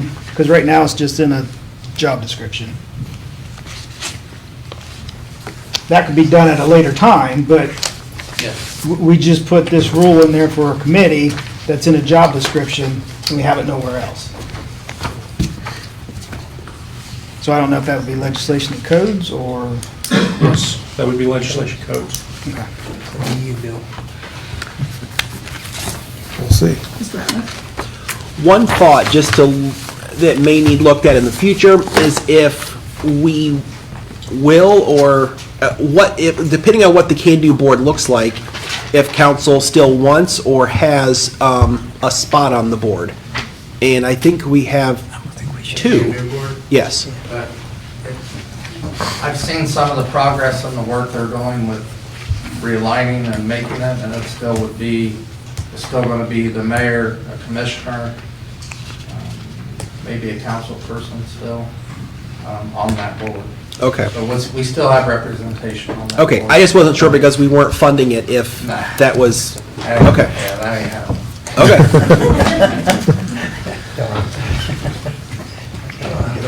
Yes, Mr. Dumpster? I appreciate all the input, Mike. I mean, it helps to hear everybody's thoughts on this, and some of those I certainly would never have thought of until somebody mentioned it, so thank you for the amendment. What's the most we ever gave Candy? 50, I think they used to give 50, 40. We was up to 80-ish. Well, It was a long time ago. Yeah, when I first got on council, it was close to 80. And then we dialed that back. Yeah, and then, so 2009, the Great Recession time, we cut that in half. That's how we got to the 45. Cut to 45. Yes. And that's where it was when we decided we're not funding 41.6. them anymore. Is that correct? What's that? Was it at 45? when we decided them anymore? 41 checks. Most recently, we got 41. So is your question directed to the 2009 when we made the cut? No, my question is, what was the last amount of money that we funded? 41,600. 41,600, thank you. And is the 80,000 that we've committed for this job, is that our half, or is that total? It's our half. 80,000 will be our half. So we're gonna pay Yeah. $160,000 a year for a director. We're gonna pay 80, but the director will make 160. No, the director, right now, the position is listed at up to 120,000. So, and I'm glad you mentioned that, because a lot of variables would play into that, up to 120. So say you paid somebody that's really well experienced, they come in here, they're a rock star, you're gonna pay them 120. You still have to account for the benefits. So our benefits, insurance, healthcare, the workers' comp, their retirement, all of that, that's why it's 160 instead of 120. That makes sense. Okay. Thank you. Yeah. Was part of the reason that we decided we weren't going to fund Can't Do anymore is because we weren't seeing a return on our investment in the economic development within Marion? Is that why that was? So would it be, and I don't know if you can do this, and I don't know if anybody would take the job if you did this, could you make it incentive-based? Could you make it, say you get $84,000 and you can get up to the 120, but we want to see that there's real economic growth going on in Marion? I can answer you just from my experience and the research we did. I didn't see a business model like that. So I can't say that nobody would apply, but that wasn't something I saw that people did. No. I'm just worried about paying out the money and then getting nothing in back, because the person is like, oh, well, it's gonna take me too long to get up and running, and this, that, and the third. This is a community that does, if you scratch it deep enough, there is economic growth there. But you have to be able and willing to mine for the economic growth. It's not gonna be just out there. It's not gonna be laying on the side of the road. So, I totally agree with you on that, and because this is an exempt position and it would be a position within the city, if we decided you're not working, or it's not working for us, it wouldn't be here anymore. So, because we would be able to fire that person and hire somebody else if they're not, we wouldn't go through the whole rigmarole that we've gone through the last year and a half with, somebody that really wasn't fulfilling our needs, and us not having the ability to say, that person really shouldn't be leading that department. So even though the commissioners are kicking in a portion, this would be considered an exempt position within the city of Marion moving forward, which means city council could come together and say, they got that go, and then move it to you. Right. Right. All right. Thank you. Thank you, gentlemen. Mr. Daniels? And then Ms. Slam? Fire. That's a good question. Speak to this issue, but I'm looking at that sports. I never thought that I would see this point in time. I really didn't. And what I mean by that is in 2006, when I was a county commissioner, you probably go back and read a few Marion Star articles about what the organization was like back then. And unfortunately, we changed the director, and I look back at that as one mistake. I let it live. Candu should have died then. It had become self-interested. Its board members had become self-interested. Not as a matter of opinion. It is a matter of fact. The Attorney General's office was involved. It said they were acting in their own interests. This is what happens, unfortunately, with a public-private partnership. The public gets the bill. The private partnership generally works on its own behalf. It leverages public money to, in this case, enrich itself.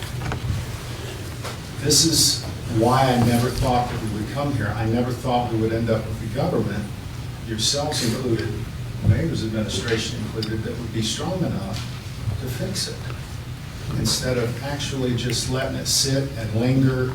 Oh, he's my buddy, I really don't want to piss him off, I don't want to make his friends mad, like we've seen so many times before. There was action on this.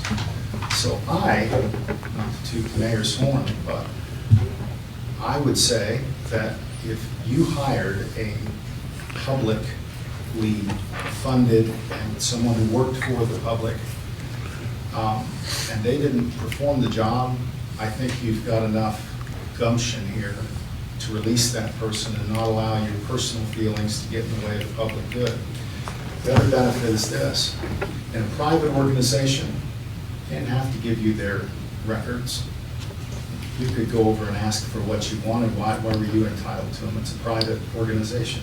And there were people that were refused records. The entire filing cabinet of an economic development officer's, his entire or her entire filing cabinet is a public record. There's transparency, and they know that. They also don't have the incentive to work for private companies so that this private company can convert public money into field studies and then give back a contribution that can then be used for the director's salary. He actually or she actually has to work for the public, and they don't have this perverse incentive of actually working against economic development. You know, like we're taking your most valuable land and turning it into solar panels. What the hell did you invest all that infrastructure out there for? You wanted jobs. It's a wonder a data center didn't get set up out there, just for a pun. But at any rate, job creation is what you're looking for. I'm just glad to see this moment. I didn't believe it would happen. You know, Mr. Daniel, some of the conversations that we've had in the past and everything about this, when I came on the council almost 2 years ago, I had to get acquainted with the situation, the problem that was maybe with Can-Do. It's the inability to get the ball across the goal line, you know. But I really do think that if something is broken, which it had been, and you just continue to go on with the system that ain't working, it's the definition of what they say, stupidity, to keep doing the same thing over and over. And I think this is a positive move. The future, it's kind of radical in a way, it seems, maybe to some people, but I think this is something we need to do. Because we need jobs in Marion. Well, you've got the expertise locally to make this happen. It's creating the right incentives to move people in that direction. Incentives drive everything. And I think this is the positioning of this program in a very beneficial way. I think you'll see results in this. So, Thank you. Ms. Lang? So, just for clarification, the hiring and firing, that would be commissioners, mayor, council, or is it, who's going to oversee and do, you know, the evaluation and the determination and? This person's going to actually answer to the mayor, just like my other directors do. Okay.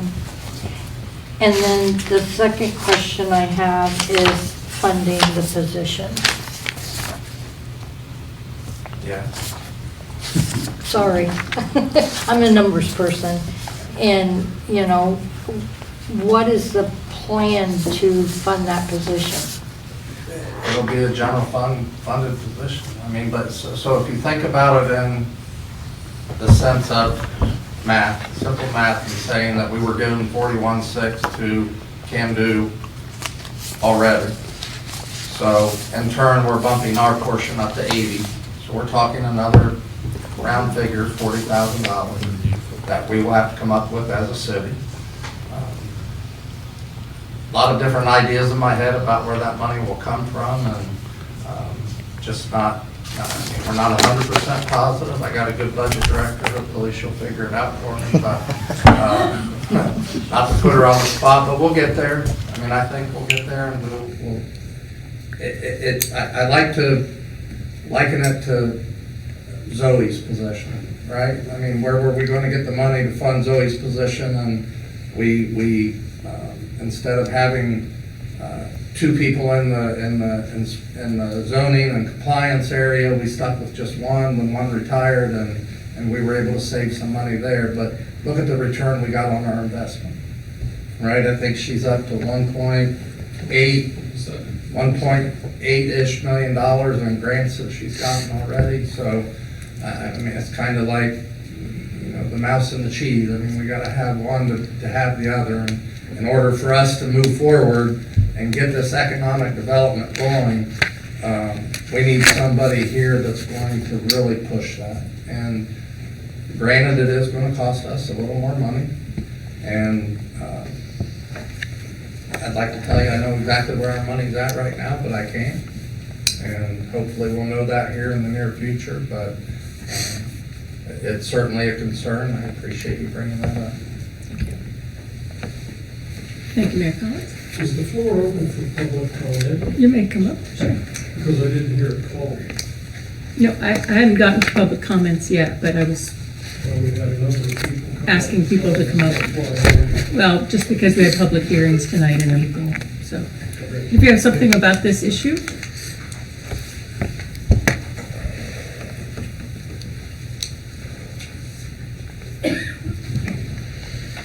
Terry Klein, 400 East George, Marion.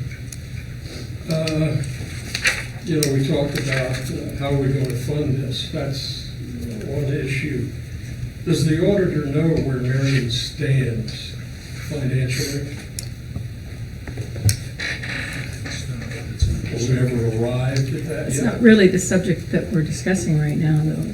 Well, we're talking about financing an entity that I don't believe has been created yet.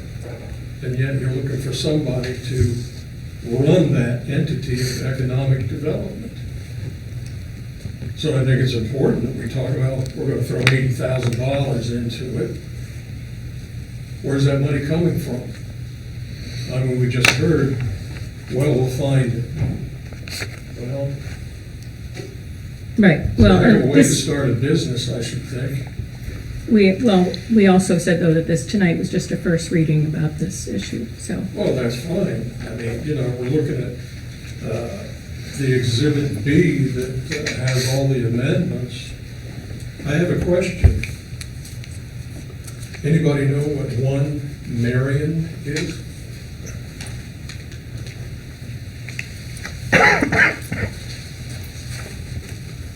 It's in the exhibit, part of the ordinance you want to pass. I don't know for certain, but I'm assuming it was the collaboration with this position with the county and their funding of it, as well as Can Do and their contribution to the administrative fees of it. Well, we I don't know. have assumptions. I'm asking, yeah. Can anybody answer that? What is 1 Marion?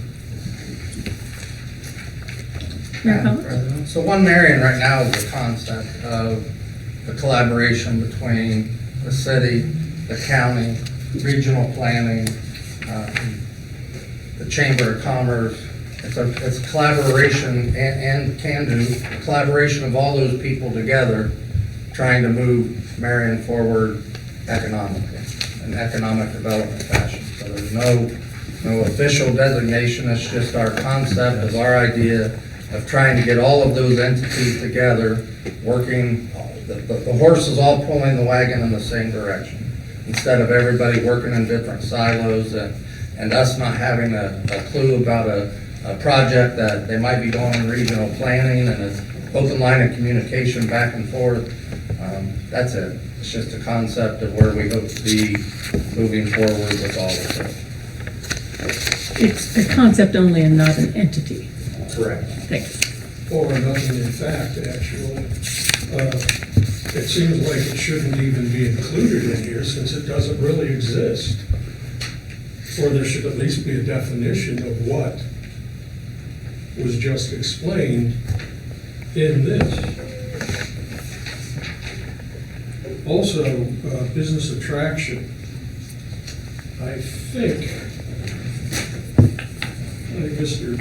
Thaddeus Smith made some amendments which shocked me. You're paying attention. I try. Let's see, under business attraction, project management, I think it needs to be, well, business retention and expansion, coordinates and conducts business visits with target industries. Maybe a definition of what those industries are so we know where we're headed.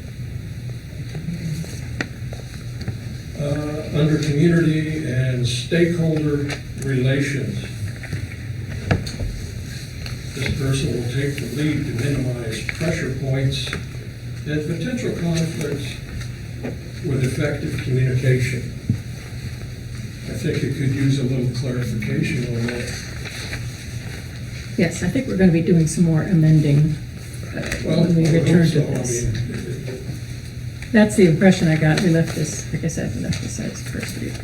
I'm kind of curious though, under that, in addition, this role will involve conducting a review and audit of current zoning code. I can see how it could relate to economic development, but working hand in hand with regional planning would seem to make sense, and not necessarily under the purview of economic development.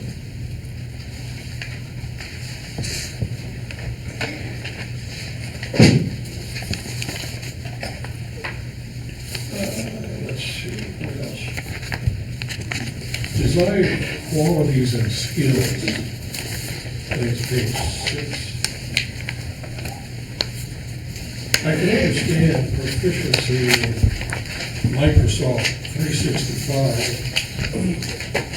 It has other related software, Executive, Pulse, whatever.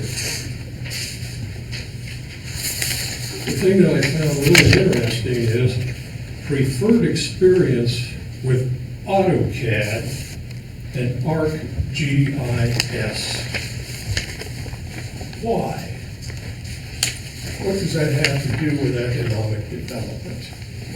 Has to do with being able to read blueprints. He's not an engineer. It's not under the purview of economic development. AutoCAD is auto computer-aided design. ArcGIS, global information systems. Those are totally unnecessary. This software would fall under the purview of regional planning or engineering. We're not looking for an engineer. The economic development individual is a salesperson with knowledge and some of the government goings on that help economic development, etc.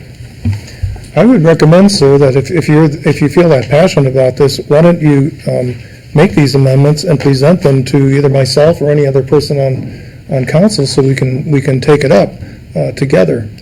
I just now presented it to you. It's under your... But I'm saying you have a lot of points in the whole thing. Well, So I'm saying you can. As the president just said, you guys are going to be rehashing this and working it out. And present your ideas so we can consider them while we're rehashing Doing it them. now, if you can write that down, that I made that suggestion. Mhm. It's being recorded. We will have it. I have a Yes. question. We're recording. Mr. Arsmith? Yes, if you notice, Mr. Klein, that it says preferred experience with AutoCAD and yet not required. So Right. we would prefer that person to have that knowledge so that they can perform their job better. The more you know, like you said, they need knowledge. The more you know, the better you can do a job. And that's why that's in there. This has nothing to do with that. It has something to do with knowledge and knowing what's going on But there. it has nothing to do with economic development. I think it's There is not an economic, well, that shows your limited knowledge of economic development. Sir, you don't need to Okay, insult let's my move fellow on. councilman here. He has an opinion just like yours. He didn't insult me. Don't keep your panties in your pocket. I'm not wearing panties, sir. You know, the biggest thing is,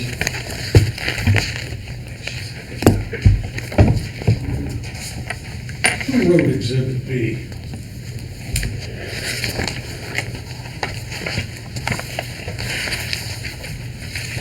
Who wrote Exhibit B?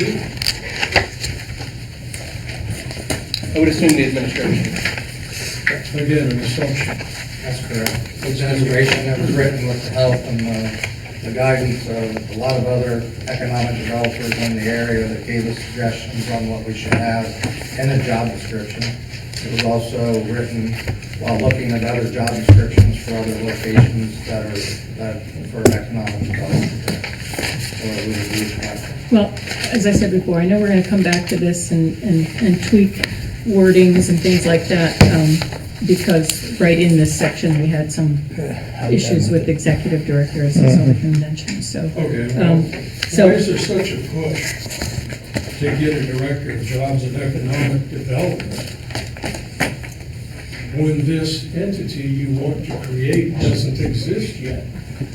The city is definitely here. We are definitely living in Marion, and there is a county of The Marion. department does not, though. The Department of what? What are you gonna call it? Economic development or? Director, yes, Economic Development Director. And that's all it is. Just a There's no department. We're just gonna hire an economic development director. We don't have an office. Don't know if the office is gonna be here. We do have an Or office. over across We do the have an street. office, yes. Okay, well, point taken, Mr. Klein. I think we're gonna have to move on here. I did see that Ms. Warren, Ms. behind you, might have an answer to a couple of your questions or concerns. Well, Tiku, Olam. Assalamu alaikum. Wrong language. Okay. I have one more on this regional planning commission. I guess 2 points on to make. One, I do think that, and maybe the position doesn't necessarily have to have ArcGIS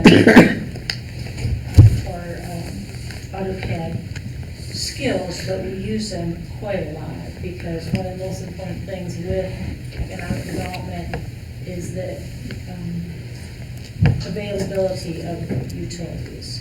And that's where, I guess, kind of this whole team thing is, and it has always been, where the engineer's office, the sewer department, whatever, everybody kind of needs to be in the group when we're dealing with any particular prospect, because where they're located, whether it's zoning is appropriate, whether the utility capacity is appropriate, that is more influential in some way than whether or not they like our community, because if they can't actually locate here, just similar to real estate, location.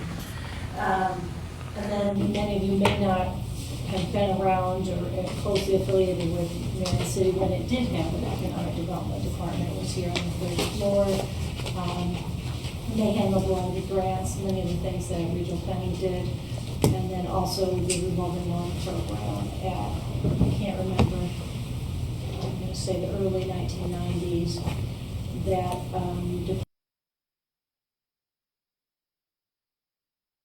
regional planning took on the city's economic development duties. We started to take over their revolving loan fund, we took over their planning development department in terms of the incentives such as your tax abatements, CRAs, ESIDs, any of these kind of financial toolbox items.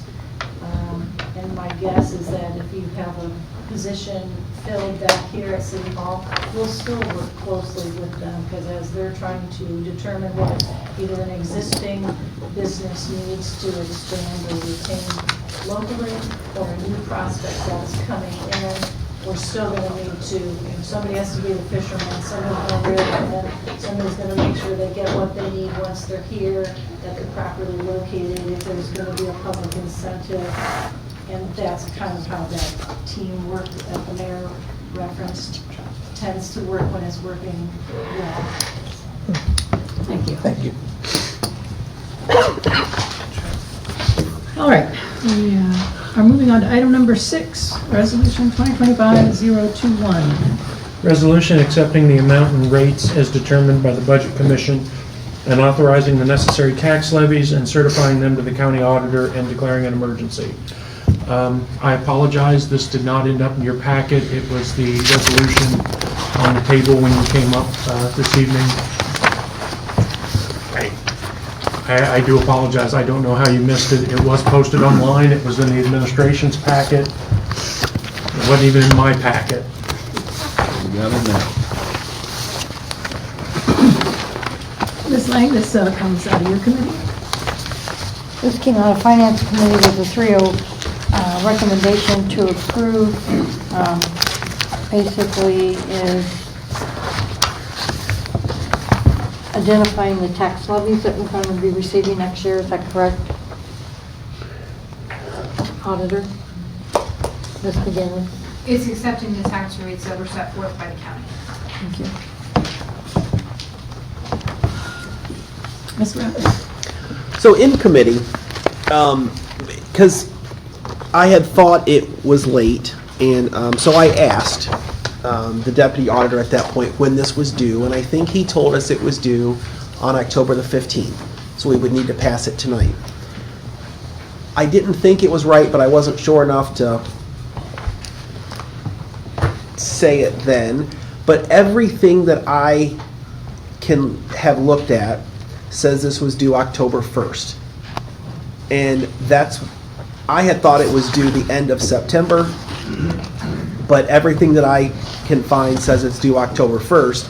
And we run the risk that, unless they just, really like us, I don't think after we don't meet that deadline, I don't think we're actually due under the law any money from this, because we didn't meet the deadline. So, I don't know where we go from there. I think it's about $250,000 a year. I don't know when we receive this from the county, when we get this information. But, this can be an extremely costly mistake. And I don't know what the plan is from here. I can put a call into the county auditor tomorrow and see what action we need to take moving forward. Can you confirm the due date? Yes. It was October 1st? Oh, I thought you meant tomorrow when I called. I agree with Mr. Ratliff. Everything I've read said October 1st. So I can confirm that with the county auditor tomorrow and verify. But that would be my next course of action, is to consult them and determine what the next steps are. Ms. Lang? So if we would suspend the 3 reads and we make a motion to approve it and they don't accept it, then what? I mean, personally, I think we have to suspend the rules and pass it tonight. We're late. Again. I mean, in my opinion, we're at the county's mercy to just say, well, we're going to pay you anyway, even though we don't owe you any money.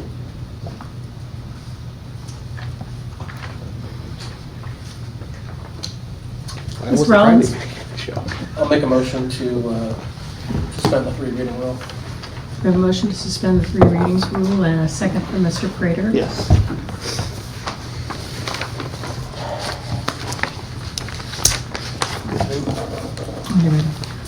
Mr. Barr? Yes. Mr. Ratliff? Yes. Mr. Schauber? Yes. Ms. Lang? Yes. Mr. T. Smith? Yes. Mr. Prater? Yes. Mr. Dickel? Yep. Mr. R. Smith? Yes. Mr. Rollins? Yes. Motion carries unanimously. Mr. Rollins? I will make a motion to approve. There's a motion to approve and a second from Mr. Smith. Any other comments or questions before we go on? Mr. Schauber?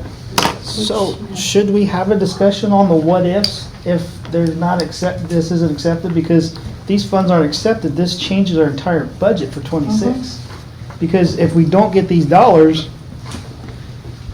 we don't get these dollars. Can I make a suggestion, Mr. Schauber? You're in a position, you only have one option to take. You've suspended rules. This was presented to you at Finance on October 6th, 5 days after October 1st. Council's been provided it. Adopt it and ask the auditor to report back on the comments from the county auditor. Thank you, Mr. Russell. Any other questions or concerns from council? I mean, it doesn't do us any good, but I can have it across the street at 8:30 tomorrow morning. You have to get signatures prior to that. I'll have signatures. Anything else? All right. Let's take the vote. Mr. Barr? Yes. Mr. Ratliff? Yes. Mr. Schauber? Yes. Ms. Lang? Yes. Mr. T. Smith? Yes. Mr. Prater? Yes. Mr. Dickel? Yes. Mr. R. Smith? Yes. Mr. Rollins? Yes. Motion carries unanimously. Next is item number 7, ordinance 2025-107. Ordinance appropriating funds to the formula grant for the fiscal year 2023 grants for the year ending December 31st, 2025. Ms. Lang? This came out of Finance Committee with a 3-0 recommendation. I believe the deadline to close out, thank you, is October the 31st. If there's any questions, Evelyn can answer those questions. Mr. Rollins? I would make a motion to suspend the 3 reading rule. Second.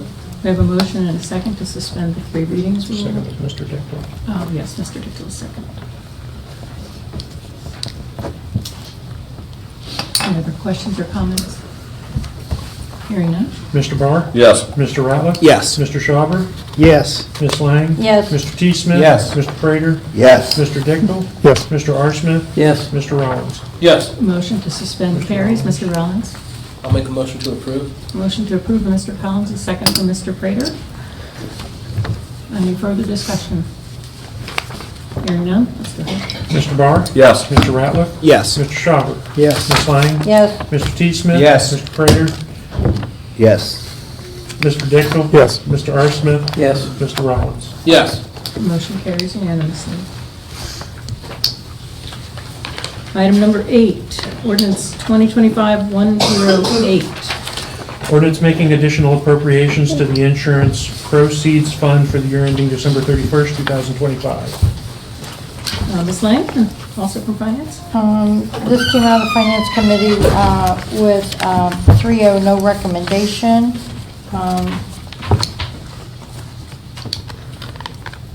Ms. Torino can answer and explain. These are insurance proceeds that we've received for fire, and we're holding those proceeds, so just putting the money in the fund allows us to write the check when the project is finished and inspected. Mr. Bach? I think you have a question. Sorry.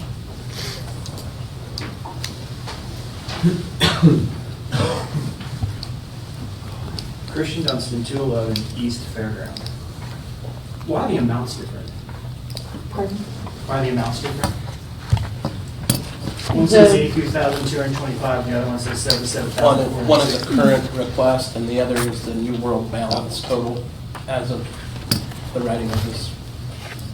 So that's the balance in our account right now, and we're going to add an additional 83 So we have 77,000 right now? that we're holding right now, yes. Okay, okay. Okay, cool, thank you. Ms. Bach? Motion to suspend the 3 readings. With motion to suspend the 3 readings, and I saw Mr. R. Smith.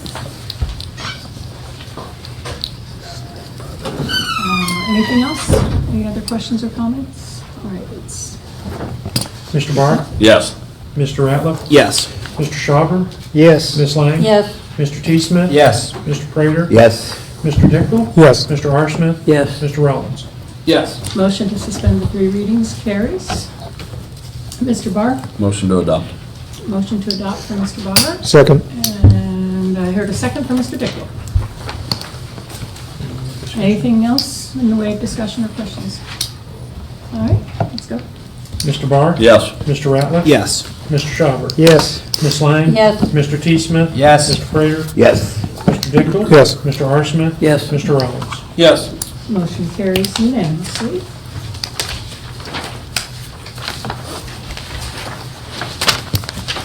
Item number 9, ordinance 2025-109.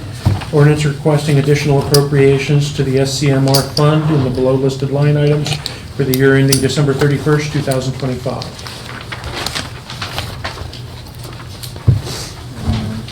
Ms. Lang?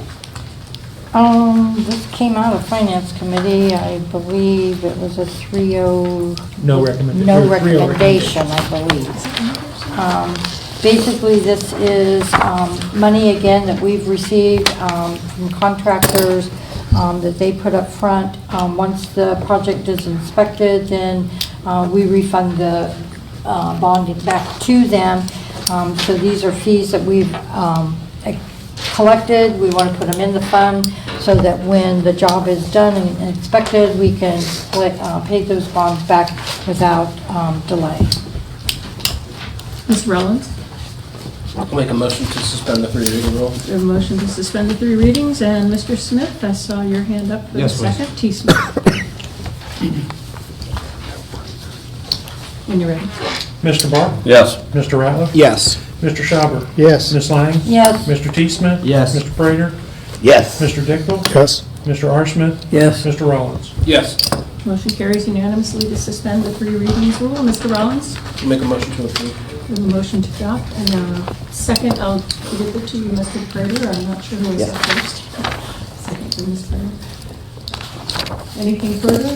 Any discussion or questions? Mr. Barr? I just wanted to take a second to commend Ms. Triano for being proactive and having these funds available for the fire insurance and for the contractors. So when this work is completed, there's no delays in them getting that money back. So, That's thank what we want to do. We want to Absolutely. get stewards of their money and do our part. we appreciate your proactiveness. So. Thank you. Thank you. All right. Mr. Barr? Yes. Mr. Ratliff? Yes. Mr. Schauber? Yes. Ms. Lang? Yes. Mr. T. Smith? Yes. Mr. Prater? Yes. Mr. Dickel? Yes. Mr. R. Smith? Yes. Mr. Rollins? Yes.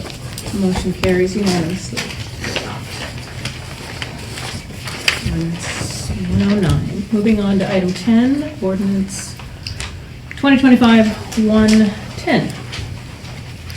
Ordinance authorizing and ratifying the public auction of one vehicle previously utilized by the City of Marion Municipal Airport and declaring it is no longer necessary for any public purpose and declaring an emergency. Ms. Lang? Again, this came out of Finance Committee with a 3-0 recommendation to approve. And the auction was held out at the airport. There was a list of items that was given to council to approve for auction, and this item was not on that list. The item has been sold, and so we just need to approve to add this to that so we can get the title to the person that needs to have it. Mr. Barr? Motion to suspend the 3 readings. A motion to suspend the 3 readings, and Mr. Dickel has the second. Mr. Barr has the motion. Are you ready? Mr. Barr? Yes. Mr. Ratliff? Yes. Mr. Schauber? Yes. Ms. Lang? Yes. Mr. T. Smith? Yes. Mr. Prater? Yes. Mr. Dickel? Yes. Mr. R. Smith? Yes. Mr. Rollins? Yes. Motion carries unanimously to suspend the 3 readings. And Mr. Barr? Motion to adopt. Motion to adopt, and a second from Mr. Rollins. Any further questions or comments? All right, hearing none. Mr. Barr? Yes. Mr. Ratliff? Yes. Mr. Schauber. Yes. Ms. Lang. Yes. Mr. T. Smith. Yes. Mr. Prater. Yes. Mr. Dickel. Yes. Mr. R. Smith. Yes. Mr. Rollins. Yes. Motion carries unanimously. That brings us to, for administration or council, any other matters not on the agenda? Yes, Mr. Powell? I know, this is good news, everybody wants to hear this. Yeah. The lot that we gave to Tri Rivers, 469, Park Boulevard. Park Boulevard, we're breaking ground on Thursday. Good. Here's are just the outside views of the house. I invite anybody to come out, Yeah. pretty excited about this. They already have most of the wall and roof systems already built in the shop, so pretty exciting stuff. Excellent. Thank you. Wonderful, thank you. Ms. Lang? I just want to add that's at 9:30 on Thursday for the river. At 469, yep, 9:30. On the 16th, that is Thursday, right? 16th. Yeah. Thank you. Can be there.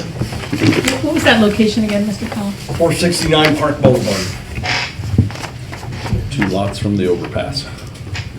It's probably the only new house on All right, thank you very much, that is great news. Anything else from admin or council? Mr. Ratner? Yeah, so at our last finance committee, there was a discussion about a ESID payment in 2024 that Deputy Auditor Watts and I disagreed on if that could be paid or not because the person had not paid it. And our law director was going to look into that and report to us tonight, so I was going to ask if you have had... So since the last council meeting, I have reviewed the agreements in regards to the brickyard, and there's no obligation of the city of Marion to contribute any of general fund monies towards payments associated with the ESID program. And so, because that's extremely important information for the auditor's office, who I'm going to say had a misunderstanding of what the ESID agreement was. Because luckily for the general fund, the person paid the back taxes. So we recouped the money that we, like, literally advanced public money to a private business. And, you know, we can't do business like that because we put people's money at risk. And, you know, luckily we came out unscathed this time, but that's not always going to happen.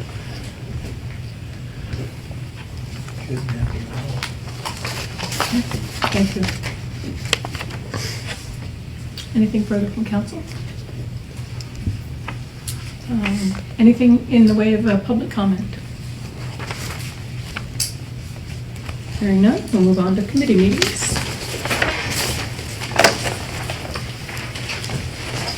Ms. Lang, Airport Lands and Buildings? Nothing at this time. Mr. R. Smith, Jobs and Economic Development? Nothing at this time. Mr. Dickel, Legislation, Codes and Regulations? 6:30, new liquor permit request. And Mr. T. Smith, Municipal Services, Parks and Rec? Nothing at this time. Mr. Ratliff, Public Utilities? I have nothing to call at this time. Mr. T. Smith, your Regional Planning? Yes, it's the fourth Wednesday at 7 p.m. in the Prospect Room in the Marion County Building. Thank you. Mr. Barr, Streets and Sewers? Nothing at this time. Traffic Commission, Mr. Barr? Nothing at this time. Mr. Prater, Zoning and Annexation? Nothing at this time. And Ms. Lang? I wish. But it's my understanding we have another vehicle that was missed at the auction, so that will be. No, we did that tonight. No, there's another one. There's another one. That's one hell of an auction. One for the airport and one for the. Someone about you. This vehicle's starting up all over. I was Do we asked. own City Hall any longer? Is that it? Anyway. Well, we know you have old business and whatnot, so. And then there will be old business reports and possible legislation. 6:35. 6:35. And with that, we are adjourned at 8:49. Hallelujah. sir. I thought Linda got back.